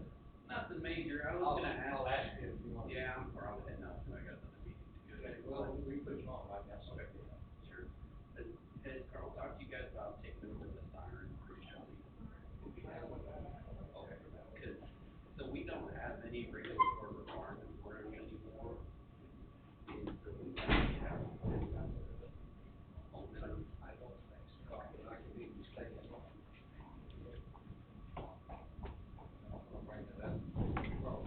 Yeah, just maybe I'll bring it up, so you guys can think about it. We don't anymore.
Don, I set those originals up here of some of the stuff for the motions you made this morning. Okay. And these were from, Jared, the auditors, they said they missed it.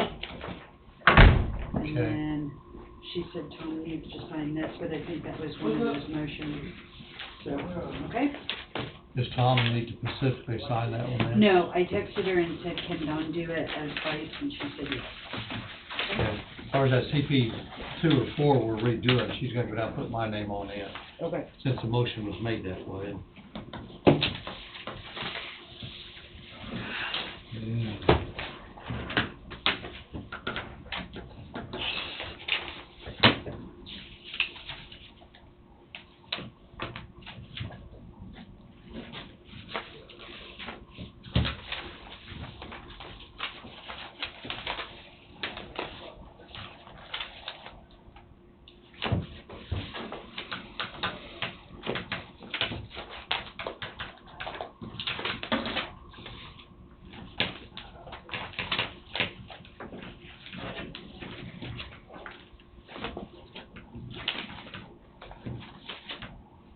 You have to sign them. You have to sign them. You have to sign all of them. Never. Me initial them? You have to initial. Yeah, because You we have to have three. You have to have three. Okay. So you'll have And to think of initial. this, I've never done it before. Well, this first meeting I've ever been at, we've been down to 3. No, and welcome aboard. Welcome aboard, been here before. We've been down to 4 a few times, but. I've been to 3 before. But don't- I've been to meetings, we didn't even have a chairman and a vice chairman. Who conducted the meeting? I did. And that probably wasn't completely Why not? But Why not? There's three of us here. I don't know what Why this, wasn't it a bad meeting? well, I don't know what statutes say on that. Well, we had it anyway. Yeah. We, Well, maybe- three of us were here. You ever got down to two and couldn't have a meeting? I'm sure the attorney would have told you no if you couldn't do I'm it. sure. Yeah. Okay, we're back we're back in session. Matt, do you have a little brief update for us? Yeah, not too much, just, saying thanks for the partnership with the county. We did some school evaluations a couple weeks ago, and we did a hospital MS1 required drill, with Fema. So both of those were Fema We heard that really evaluated, went so well. They did go well. and there was- I'm not sure who was here, but somebody said, probably Carl. Mhm. Carl said that really went well. They did, and there's a lot of work that went into it to make sure everything was updated and ready to go. We've got a new FEMA evaluator. She's a little bit different than our previous one, but she's good on upholding the standards. So we're making sure we're meeting her standard as well. So that's been good. We've gotten those done. One thing I did want to just mention, since we've transitioned to IPAWS, Wolf Creek doesn't have any regulatory requirement or need for the sirens anymore. We still maintain them, they still function, but at some point we'd like to see how we transition those maybe to the county, because I know they're still used for fire response, they're still used for tornado response, but that's putting us in a spot where we're maintaining and controlling something that you guys are using for emergency response that's outside our realm. So just, I'll be talking to Carl more about how to do that, just to put a bug in your ear that we're looking at how we would transition those, because we don't have a financial need to keep them, but we want to make sure those services are still provided. Actually, we've discussed that at communications meetings. Okay. What we're doing, but we haven't made it, there's no decisions been made. Mhm. Because I think that's this board's decision, but. Yep. So. Yeah, because you have all of it too anyway. Yeah, I think we have 11, and there's pieces, parts, and there's inventories and all that stuff that would go with it. So it's a little more complicated than just saying, here you go. I'm sure there's going to be paperwork involved. I think one of the things is we had a couple people trained to work on it. Yeah, Those people they're are gone. Yeah, I can I don't know whether understand. you guys still have people or not. We do, but those functions are being transferred slowly over to the corporate side, so, you know, we're still doing all the maintenance and still maintaining them appropriately, but as those functions transfer, you know, more toward the Topeka, Kansas City groups, we have less people to do those functions here. So it's something that we'd like to get addressed in the future to make sure that those operate properly, because it's a quality system, and so we want to keep it that way. Who in the county would be responsible for that? Would it be Carl? I'd say it'd probably fall under Carl, just because what it's used for is the emergency response. Matt But asked you me- could use, IPAWS does the same thing, you know, the Everbridge system. You could set it up to do all your tornado notifications, which I'm pretty sure it already does anyway, and the call out for the fire response, things like that.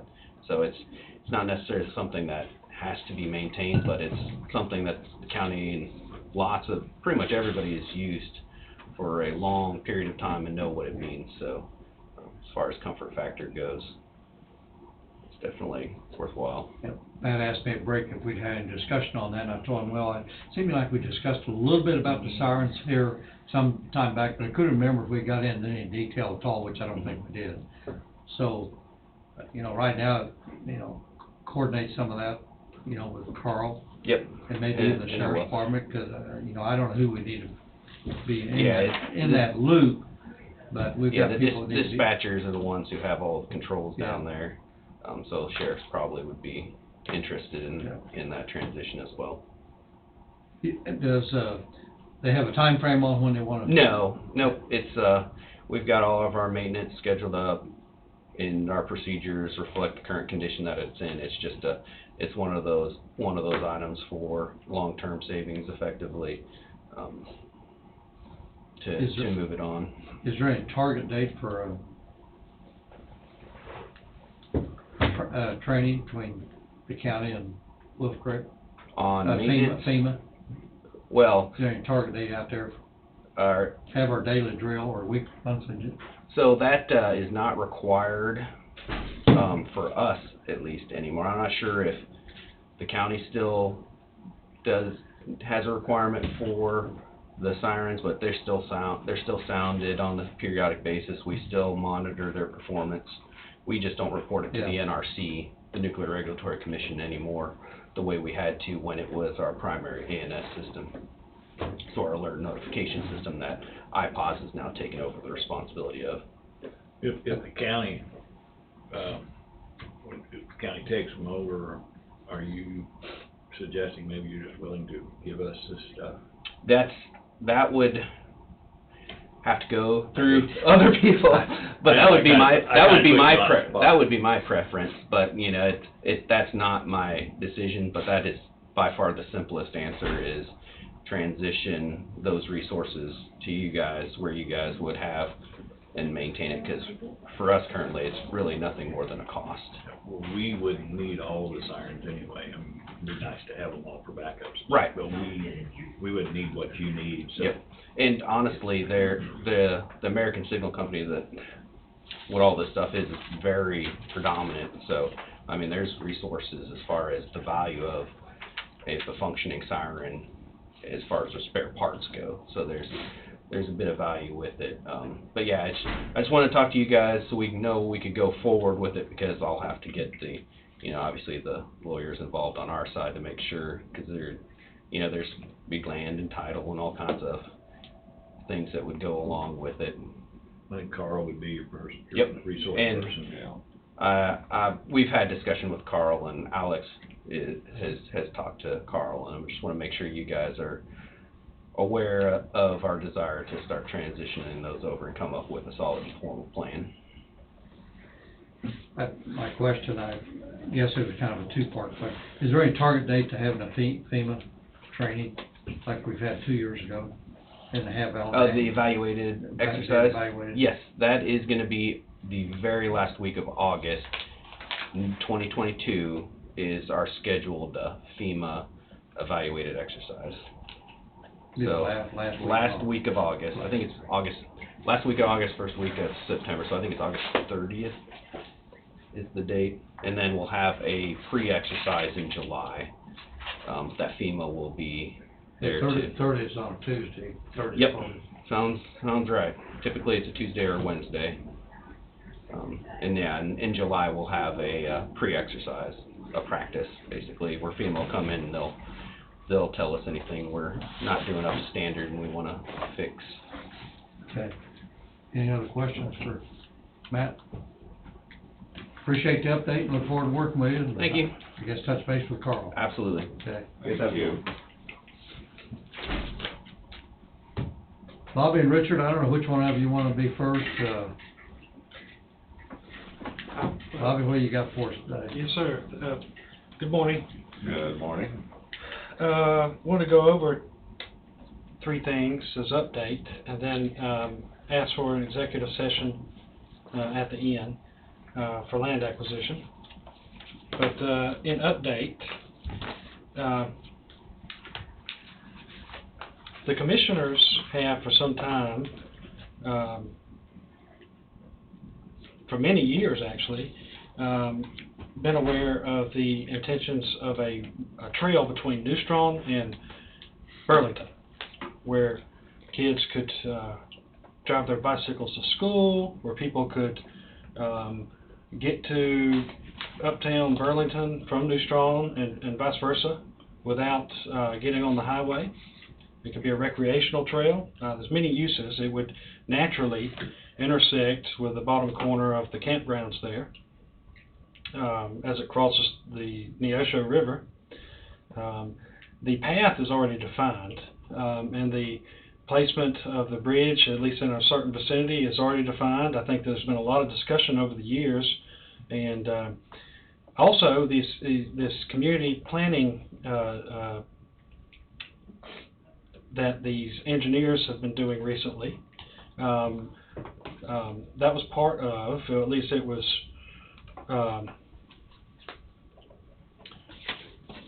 it was part of their plan, that trail, but they're looking at a much larger county-wide trail. That may take some time, and it would require buy-in from all the communities and landowners, but this particular project, at least the trail between New Strong and Burlington, is something that's achievable and attainable. We could move forward on it, and at some point there was a study done, or some planning, a design for a bridge. And if I'm not mistaken, it was Kansas State or KU that had done this. If we could get our hands on those, I would like tentative permission, without spending any money, to go seek out a proper engineer, maybe not from a big firm, but somebody who could dedicate themselves to actually look at this project and try to get it off the ground for us. I believe the timing's right. I believe the citizens would support this. I believe overall the costs would be relatively, I think it would be a good project. Well, I think the key to this whole thing with Burlington and New Strong is they're both in the same school district. Yes, sir. New Strong citizens pay taxes on the rec center and swimming pool, just like the Burlington people. And they send the same schools. And the whole key is the conception of this back 20 years ago was to make it where the New Strong kids and stuff can get to the Burlington facilities without having to either go across the dam, which traps them in between guardrails, or 75 highway, or 3 or 4 extra miles out. And I think that it's very essential, and I think that it's probably one of the best things the county can do. It's, to be honest, it makes more sense than spending all this money on Highway 50, because more people will benefit from it. Yes, sir. Yes, sir. I will, if the commissioners do not object, I will move forward to find that right engineer, the one that I think we could look to help with this project. Again, the path's already laid out. There's been a lot of planning done. I think there's already easement that exists. As far as that easement, what is that easement? City utility easement. So it's water line that New Strong has and that Burlington has. They've already, this is, to alleviate your fears, there's no easement, new easement required. All right. This is planning on going in the vicinity of the water line. Well over 1.5 miles of the trail is already established and been used for the last quite a few years. Yes, sir. It seemed like there was a lot of discussion on trails. Chances are there's probably a lot of grant funding out there, even to pay for some of the engineering costs. Yes, sir, there is. And my concern is I want that looked at very well with Wade. Yes, sir, absolutely. One other aspect of that whole deal is now that the Rec Commission, which is housed in Burlington, is going to start using the soccer fields and stuff out at New Strong. Yes, sir. For the little kids. And to me, it makes perfect sense. Because every parent doesn't take every kid to soccer practice. And they would have a way to get them to ride their bike to get to soccer practice and that kind of stuff. Yes, sir. It sounds like a really good project. That trail is laid out, I think I've seen it, what's it, 4 miles long? I know it's got a couple pretty good sized jogs in it, so, which is immaterial, it's 3.5 or 5, but. Yes, sir. I have no problem at all with allowing Bobby to move ahead, at least initiate it, and then we can make decisions along the way if we need to make some changes in it. Absolutely. Is there a map? Yes, sir. I'll get it for you. All right, thank you. I think I've seen the map where that trail's at. I'm not sure where it's at when I've seen it, but. Yes, sir. I've got it. And, sounds like the consensus, is for you to at least initiate. Yes, sir. Because you gotta start someplace. That's right, Yeah. That's right. And, the second thing for update, on the 13th, I'm having a public meeting a community meeting at Kelly Hall. This is to discuss the creation of a rural housing incentive district countywide. It will start here in Burlington. There'll be 4 separate districts created, proposed to be created, but the first one would be here in Burlington. And I'm going to start as a series of meetings to get the public on board, and also at the same time the decision makers, the politicians, if you could attend these meetings and hear the public comment and go through the process with me. I plan to have 2, maybe 3 of these, and invite the relevant parties. The public's invited, but I will personally invite realtors, developers, property owners. And this RHID, this Rural Housing Incentive District, is for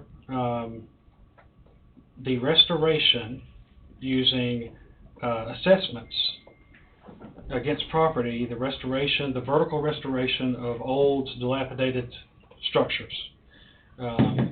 Where fiscally it may not make sense for an individual to go buy an old property and fix it up, this will encourage that, this Rural Housing Incentive District.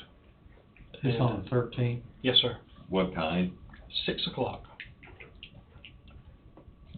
Location? Kelly Hall. I'm sorry? Kelly Hall. Kelly Hall. Yes, sir.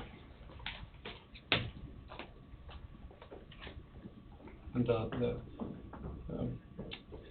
the third update to give is next commission meeting. I would hope to have a loan review. There's a business in Waverly that I've partnered with a bank on to make a loan, and I would like to get with y'all, the commissioners, on that to seek approval. The second one that I'd like to discuss is a restaurant here in Burlington who's also partnered with a bank on, and I would like to talk and discuss that deal and seek approval on it as well. And if there's no further questions, I would like to ask for an executive session to discuss. What if we, That's what we take Richard? If you don't, sure. I don't want to put one over the other. I want an executive session as well. Okay. That's what I'm looking for. So I'm only here to see how long he's gonna be, and then we can come back and have another one. Okay. Well, two separate executive sessions. I guess I can go first, or what? Yeah, go ahead. Sorry. I request an executive session for land acquisition. I expect it to last 20 minutes, and our chairman, Tom, would like to call in during the executive session, and our attorney is not needed.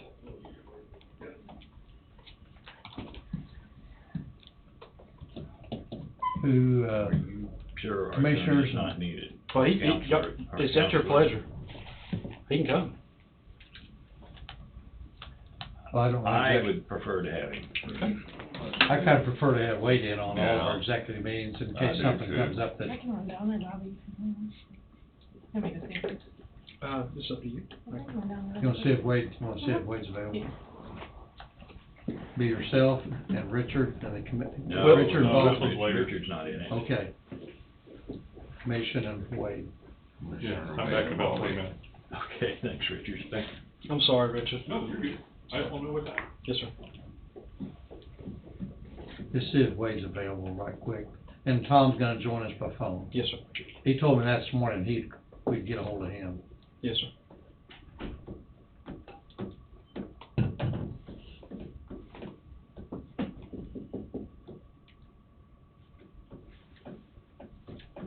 I don't know if any of y'all watch college football over the weekend, but my team had a good weekend. I watched the national final rodeo. Jesse Pope's doing good. So you gonna be all around? I think he may. Bareback. Just bareback. He's on the top one right now. See the young man that lives there in Waverly? Yeah. Yeah, doing a well of a job. Again, last year was in the top money. Is that some of Rick's relation? I don't think so. It could be, but I'm not aware. He had a Eastwood Cattle Company shirt and jacket on from Parker, well, Centerville. And it was sponsoring him.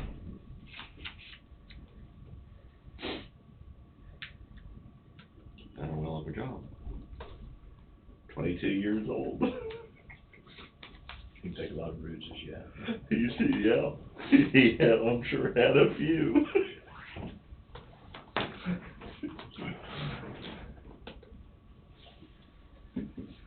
90.5 on first night. Andrea went down to see Wade. Yes, sir. 89.5 on the second night. Last night was a little weaker. I think he got an 85. Still pretty darn good. Yes, it is.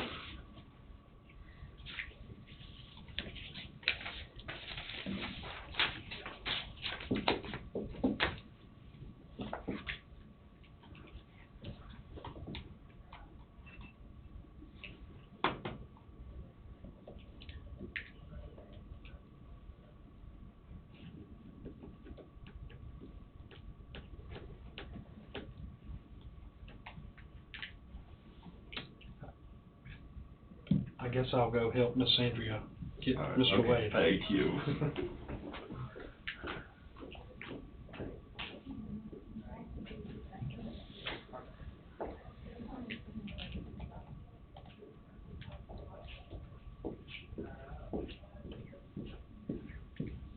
He's on a phone call, so I'm not sure how much longer his call will be. I think Bobby's headed that way too. You wanna go ahead, or you wanna wait till he's definitely available? I wanna wait. I do too, I'll be waiting. You know, I have no problem either.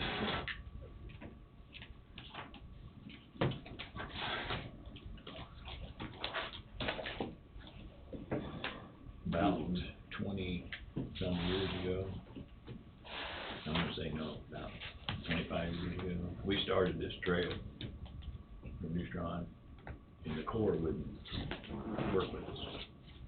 Well, then, we got people changed, and they got new guys out to the Corps, and they started working with us, and they went out and helped us build the trail, and helped do a lot of stuff on it, and they've been on board with it, and have made it, and I think now is the time, since we have this group that are willing to work with us, is the time to be working on it. Wade's on the phone for just a little bit. It's been brought to my attention that, chamber bucks, where we've given each employee $20 of chamber dollars, and the motion that we had a year ago, Riley moved to approve the letters of appreciation by the board for the Chamber of Commerce gift certificate amount of $20 each as a Christmas gift for county employees, appointed boards, district court, extension employees, and the CARES Act committee. Second by Johnson, motion carried. So is that your wishes? We need to take action on that. Don't have the CARES Act. We don't have the Don't have the CARES Act, they'd be left out. Yeah. So that's the wishes of, I'll let you pass that to Denise. Who's gonna move then? Who's gonna entertain a motion to approve? I'll make the motion. Tim is so moved. I'll second the motion. Any discussion? All in favor say aye. Aye. Aye. Opposed? Motion carried 3-0. I think we ought to give everybody $100. Take $100 off everybody's taxes. Wade's on the phone for a short time. Thank you. If you would be inclined, we could go ahead and move forward with Mr. Richards' executive session. I have no problem at all. Richard, do you need Wade involved in yours? He needs to hear what's going on, cause I know you're gonna have questions. What's your subject? trade secrets of a corporation. Okay. Yeah, we need Wade on that. It would be better to have Wade involved in it too.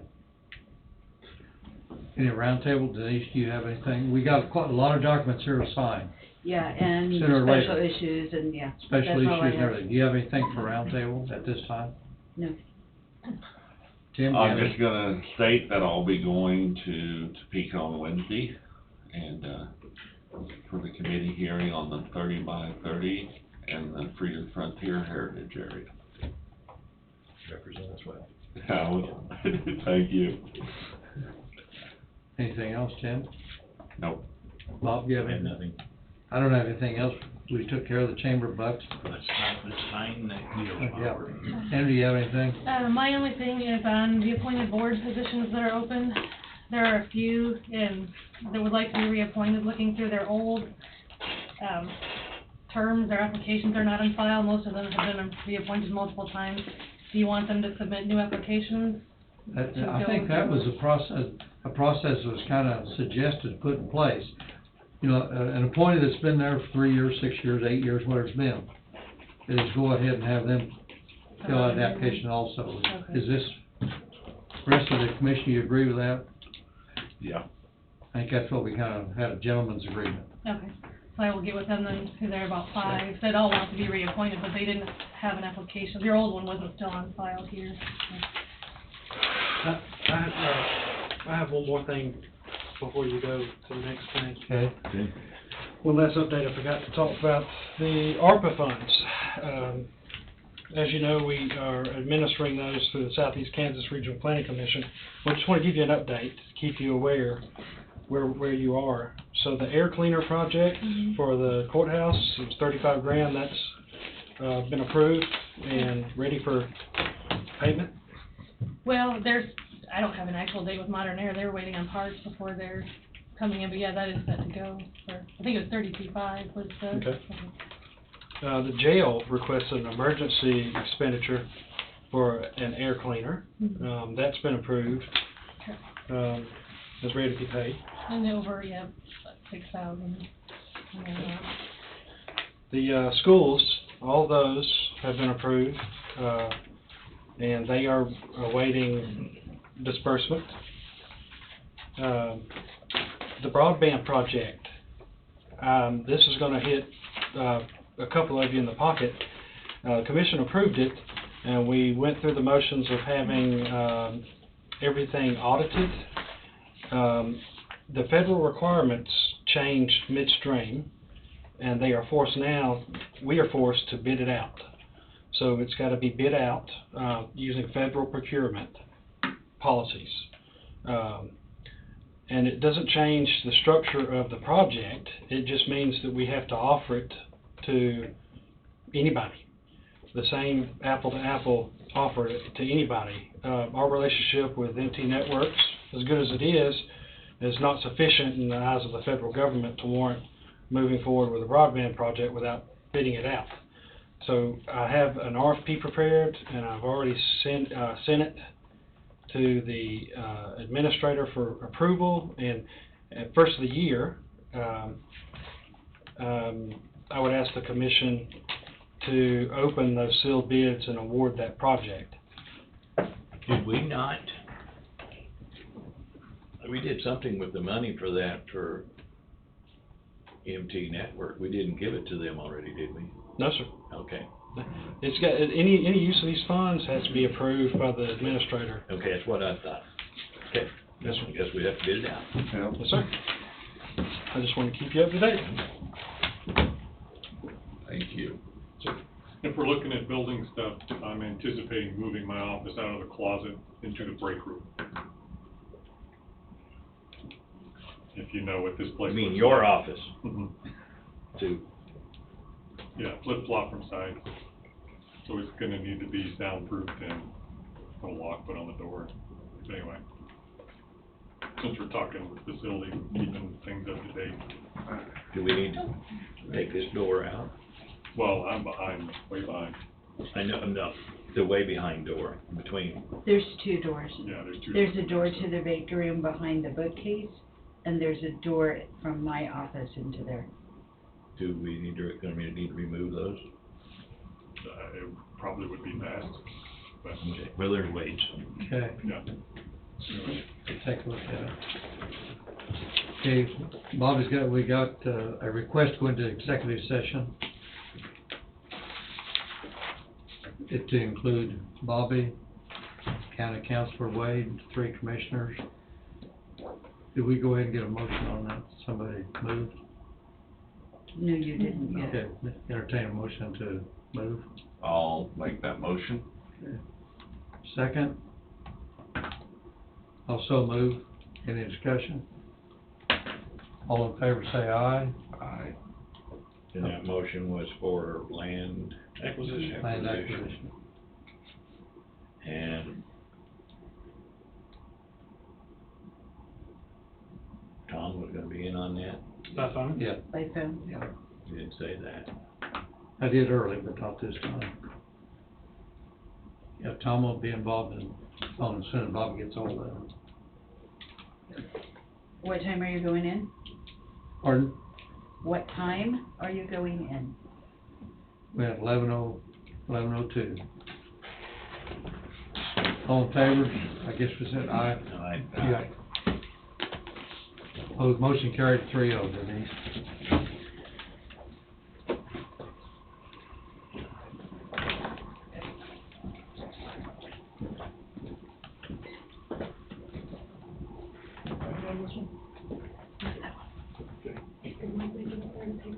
Yes, you too.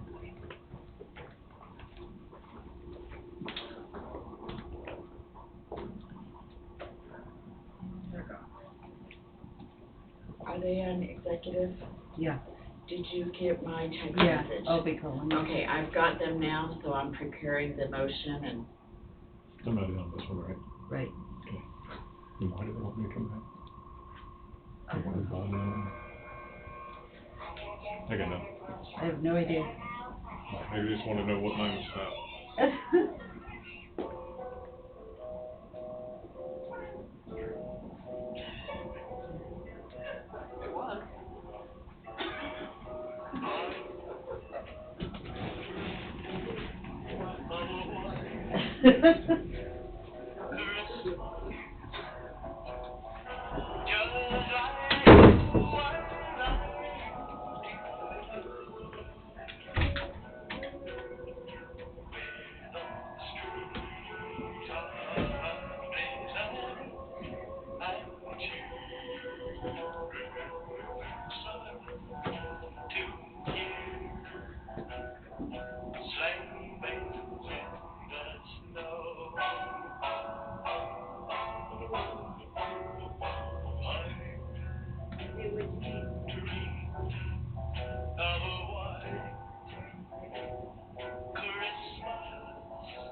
Welcome to Holiday Traditions, presenting songs and carols from a timeless era.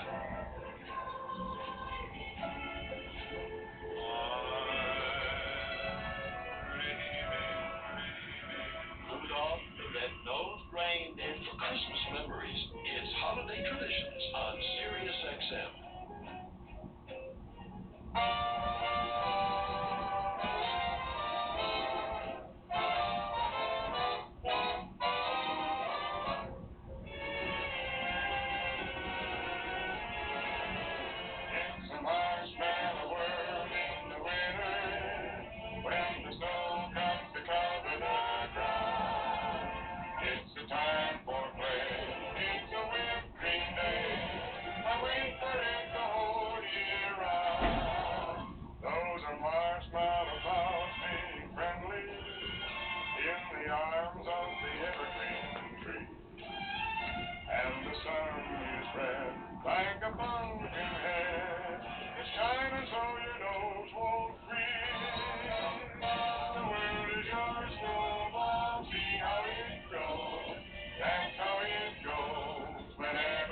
She usually puts a letter with that. I think she probably has it in her file somewhere.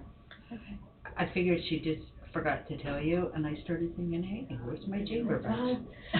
So they need to get here, like. Yeah, they usually give them out before Christmas.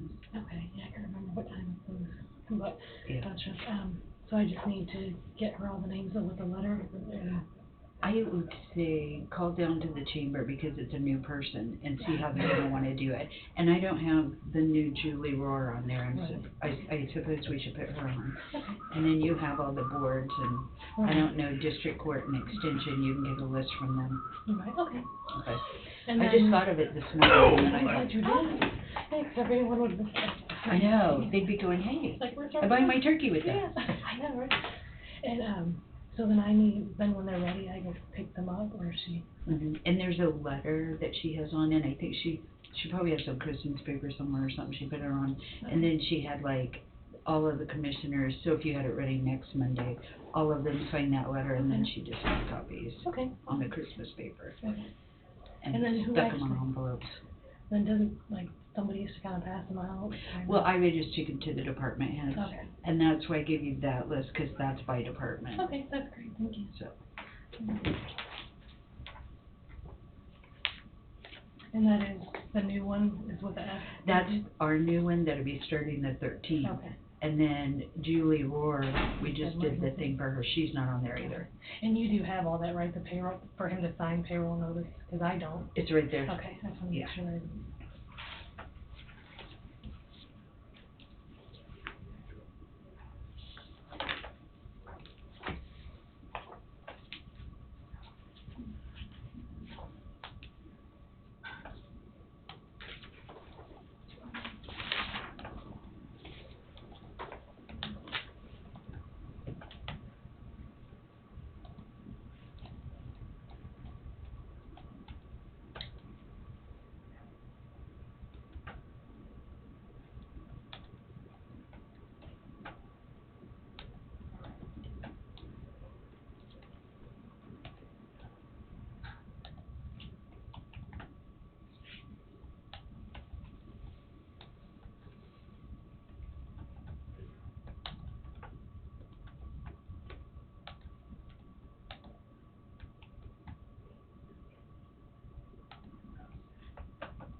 Nice shirts.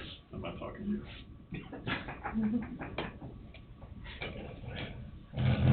Thanks. Yeah, no problem. I saw that when you were in earlier.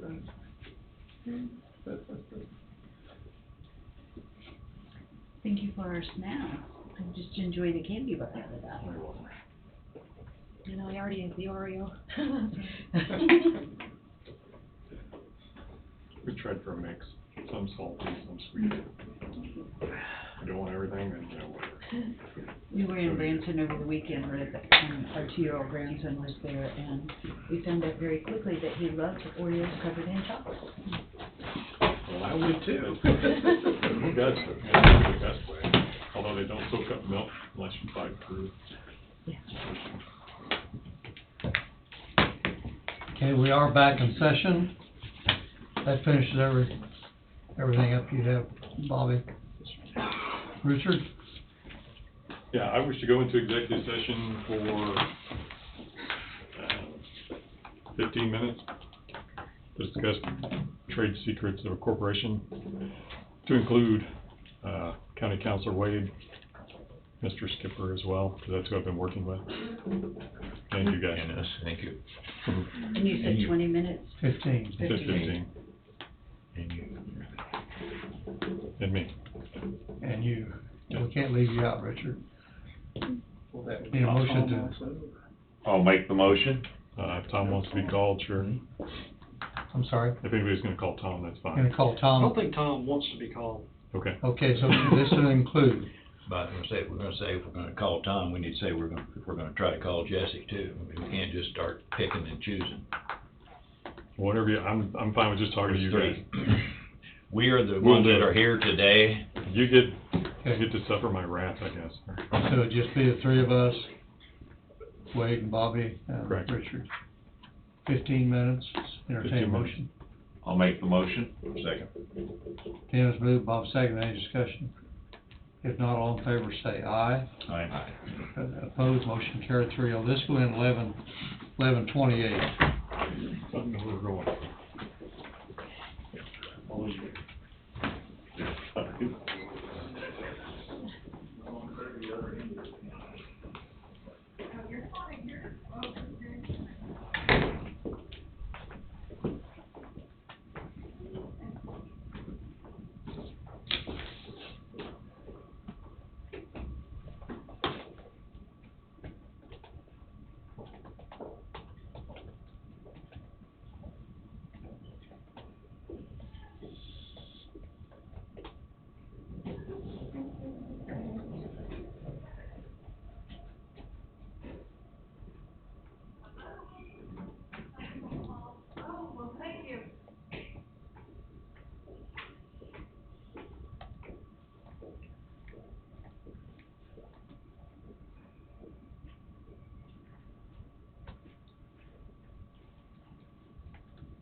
I don't know how I always end up with so many more papers. There's a ton of them today.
get a copy of that deed and bring it back to us whenever you get a chance, and bring these papers with you. And then we can come down here and then we can figure out and go from there. We gotta have a copy of it. Okay, well, I'll wait.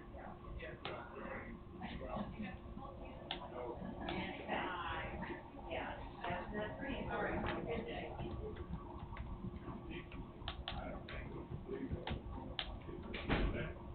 Right.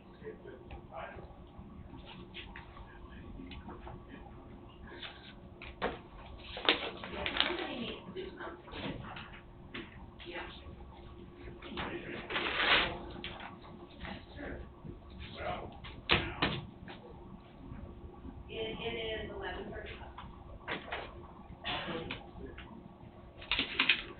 That is great.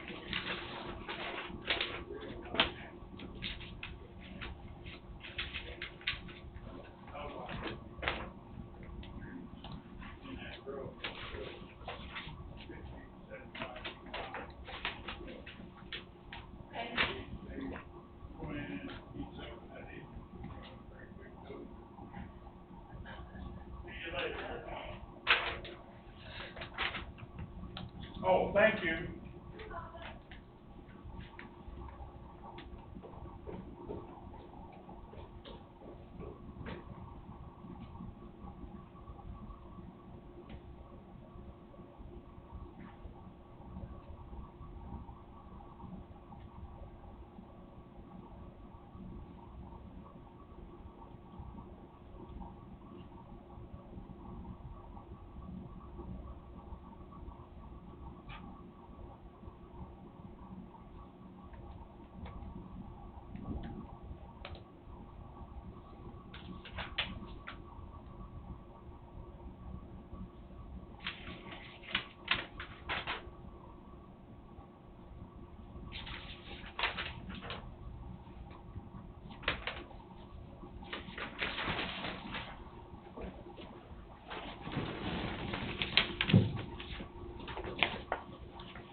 I just stared at your notes for a minute because I didn't get who seconded that last Okay.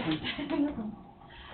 I feel like the computer is so cramped here, so I just take my notes and I think it's too much on the desk up here. Yeah.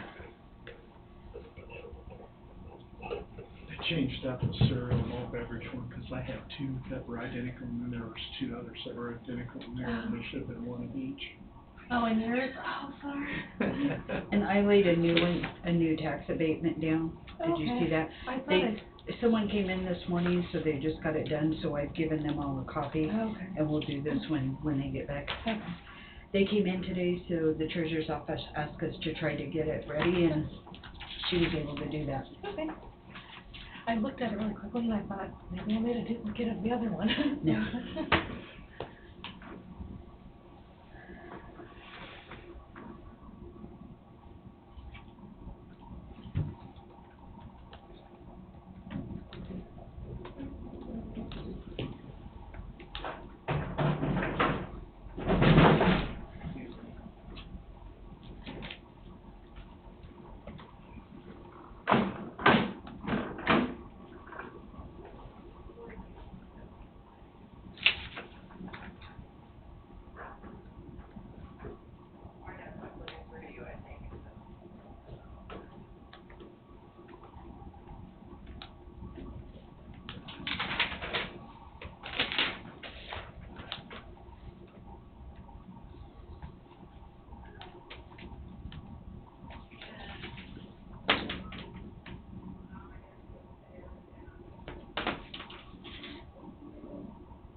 I don't have anything else. You got the lead that you need to, I didn't see it in. I think we got the responsibility.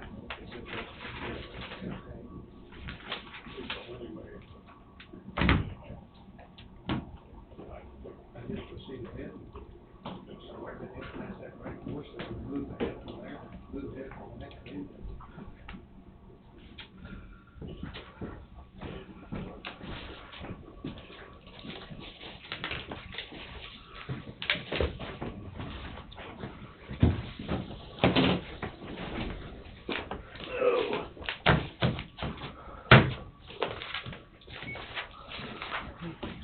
Do you need your help on a couple of those, executive sessions, you need the whatever, to make sure those are right? Okay. If you guys noticed, I set down Yeah. another tax abatement. They got that today and asked if we could get it ready, and it is now ready. You say vice chairman instead of chairman. I told her, but it was too late, she already wrote it. I've got it in the minutes, that way when you run it. We are back from executive session. We've been given another motion to take action on.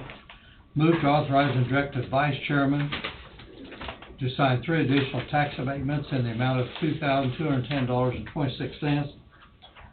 One of them is for $12, and that's a truck that's been given to someone else. One of them is for $1,587.96.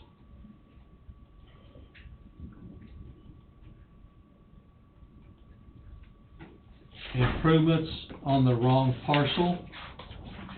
So I assume that this will be transferred over to another entity. And the third one is for $610.30. And this is also improvements were added to this wrong parcel. Locations are all here in Burlington. Two of them are New Strong. Two of them is wrong. So I'll make the motion. Okay. I'll second. Okay. Bob has moved to authorize the tax abatements. Tim is second. Any discussion? If not, all in favor say aye. Aye. Opposed? Motion carried 3-0, Denise.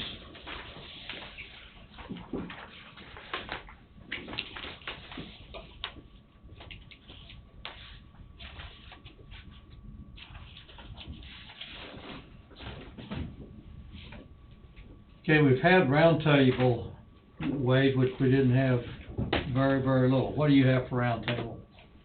And we've got a lot of documents here to sign, but we'll do that following roundtable. The only thing that I'll mention is, since there's only 3 commissioners here today, I'd like to have at least 4 and possibly all 5. I will be presenting a proposed resolution in reference to the national opioid settlement that Kansas is a part of, and kind of behind the scenes, that although we don't know what the dollar figure would be that Coffee County would be entitled to, Kansas has been a part of a national opioid litigation where there's a settlement that's sort of in the works, and depending on how many entities get involved, depends on, and we're specifically referring to Kansas, determines what that settlement amount will be. So I've been working through the Attorney General's office, who sort of spearheaded that opioid litigation on behalf of Kansas, and that's sort of just the brief summary. So I don't have a dollar figure. That will be known somewhere later on down the road, but there is a resolution and a memorandum of understanding that would need to be presented to the board and to the county that would have to be followed as a part of that settlement. And I think either next week or the following week, I'll bring that to the board so that you can review that, have any discussion that goes with it.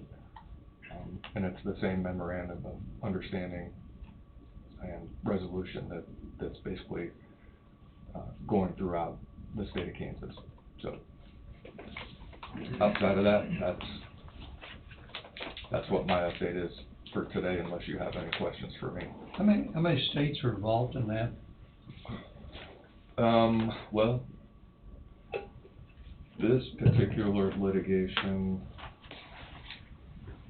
I don't remember how many are. I seen that number a long time ago, but I forget what that number was. I was surprised that it wasn't 100%. Well, different states and different entities are handling it a different way. Kansas got involved, and I don't know whether it was 10 or 15, somewhere in that neighborhood. And then Kansas also has specific legislation that ties to this particular opioid epidemic, which is the Kansas Fights Addiction Act, House Bill 2079, that was passed during the 2021 legislative session.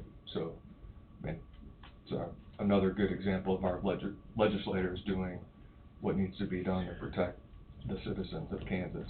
And I think without them and their action, settlements like this and legal action like this that they've taken on behalf of the citizens of Kansas wouldn't take place. So. Okay, anybody else have any questions or comments on it? Okay, we'll go ahead and sign a whole bunch of them. You got anything else, Bobby, you need to bring forward? Just for you, this is going along with something I presented earlier. Thank you. Sure. Just for your review, no action, no discussion needed. Thank you.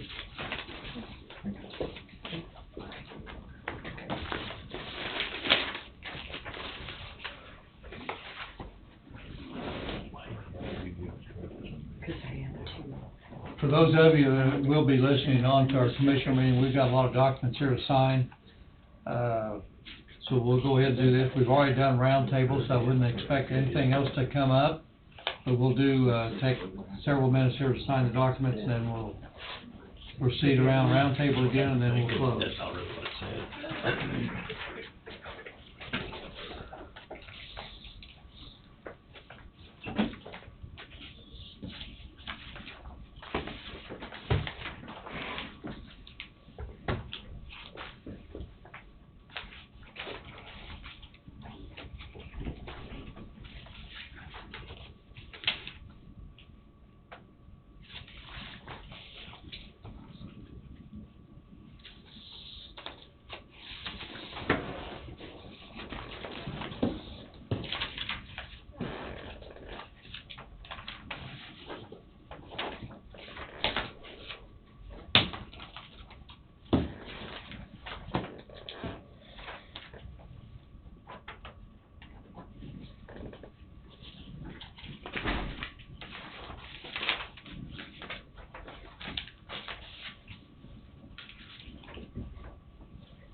Andrew, on these last three tax payments, you sign the bottom of these.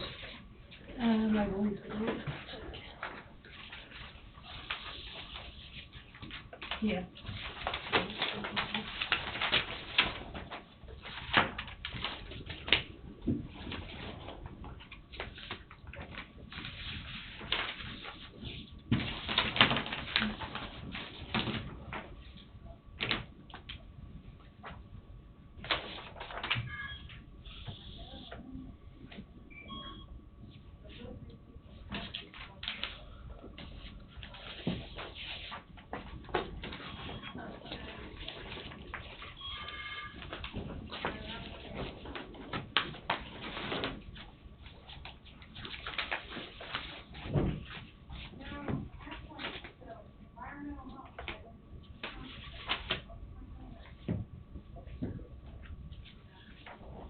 Denise, this is a payroll notice that we voted on earlier today. It's got Tom's name at the bottom of it. I think you can just mark that out on right yours, because the motion said vice chairman.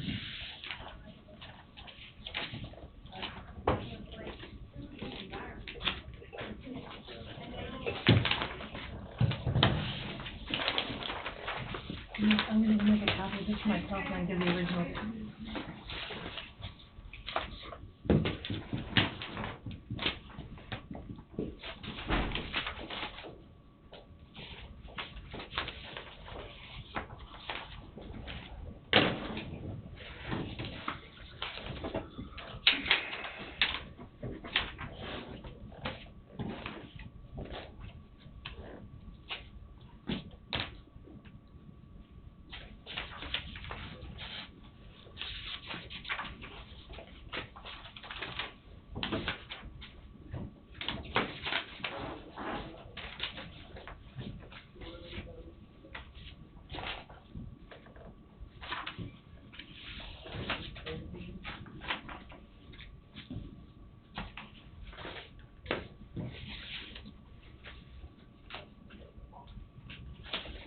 This one here's on the emergency management fund grant that we signed on. It's also got Tom's name written in there.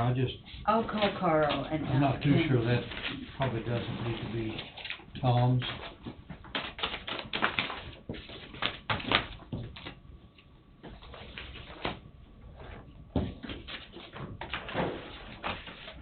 And here's another one, originals to be signed by Tom, so I'm gonna not initiate these yet.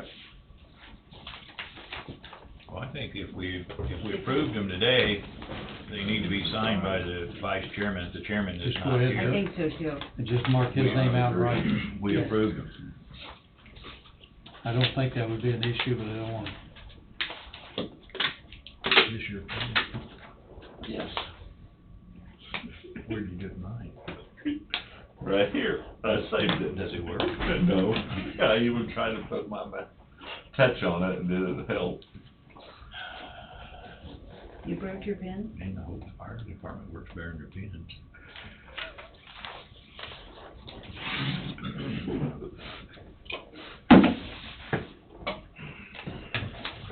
Your touch didn't work. My touch did not work. I don't think I have any. Oh, yes, I do. I do have some pens.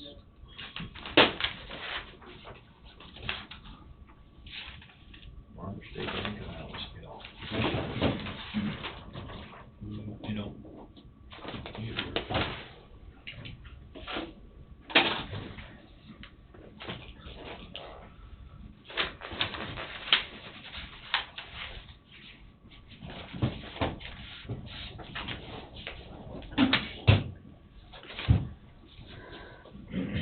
the big long email the other day.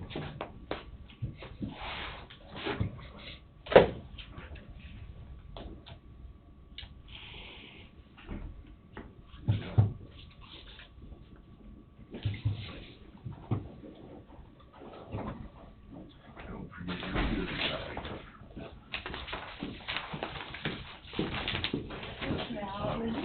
After the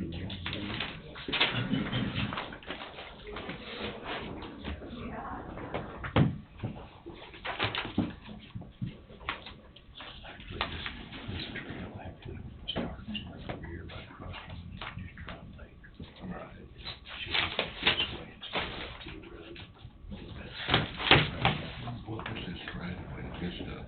This is your Burlington water from Neutron. This is the highway. The trail actually comes down here down to Clear River now. This is Burlington. All right. This is Clear down. This is Clear River, but now right here it's tied in. We've had 5 days on this. How wide is that? It's not wide enough out there again. It's wider. On that check for Coffee County Land and Title, Tom says he can come up here, someone can let him know when it's ready to sign, if that works. That shouldn't be an issue. Would it be ready? done court it. did this last year, and it used to go between trees, and cut all the trees on each side. She's gone to lunch. Oh, yeah. Just maintained all the time. Okay. To water. He's trying to get the core actually, I put a whistle in here in Government County, put it in for us. Morning kind of flew by. Put a concrete. Good. In for us. Good.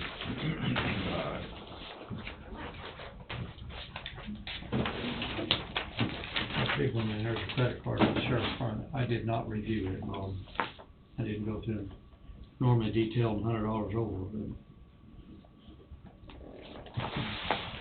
If they got it, there's nothing to do about it. Yeah.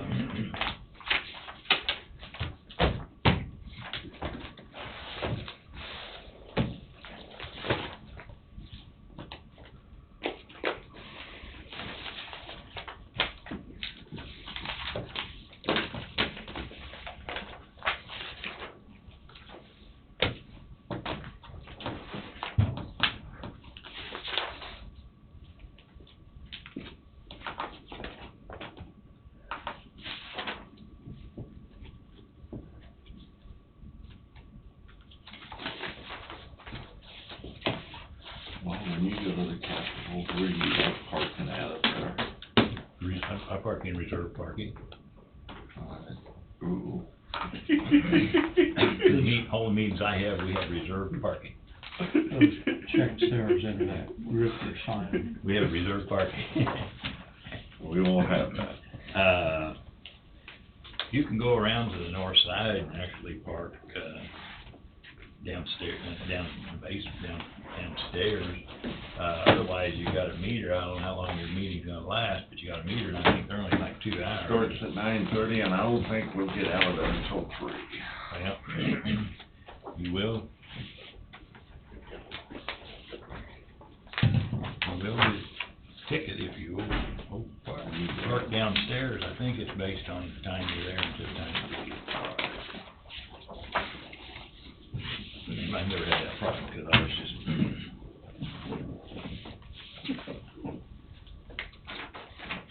So it's reserves.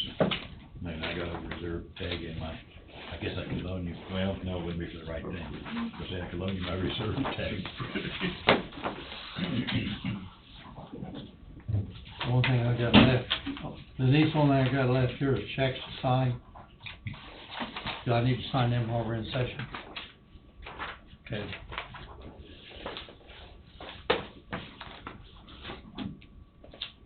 Do you have anything else for roundtable? Nope. Tim, do you have anything that came up? Bob? Nope. I don't have any. Andrew, you have anything for roundtable?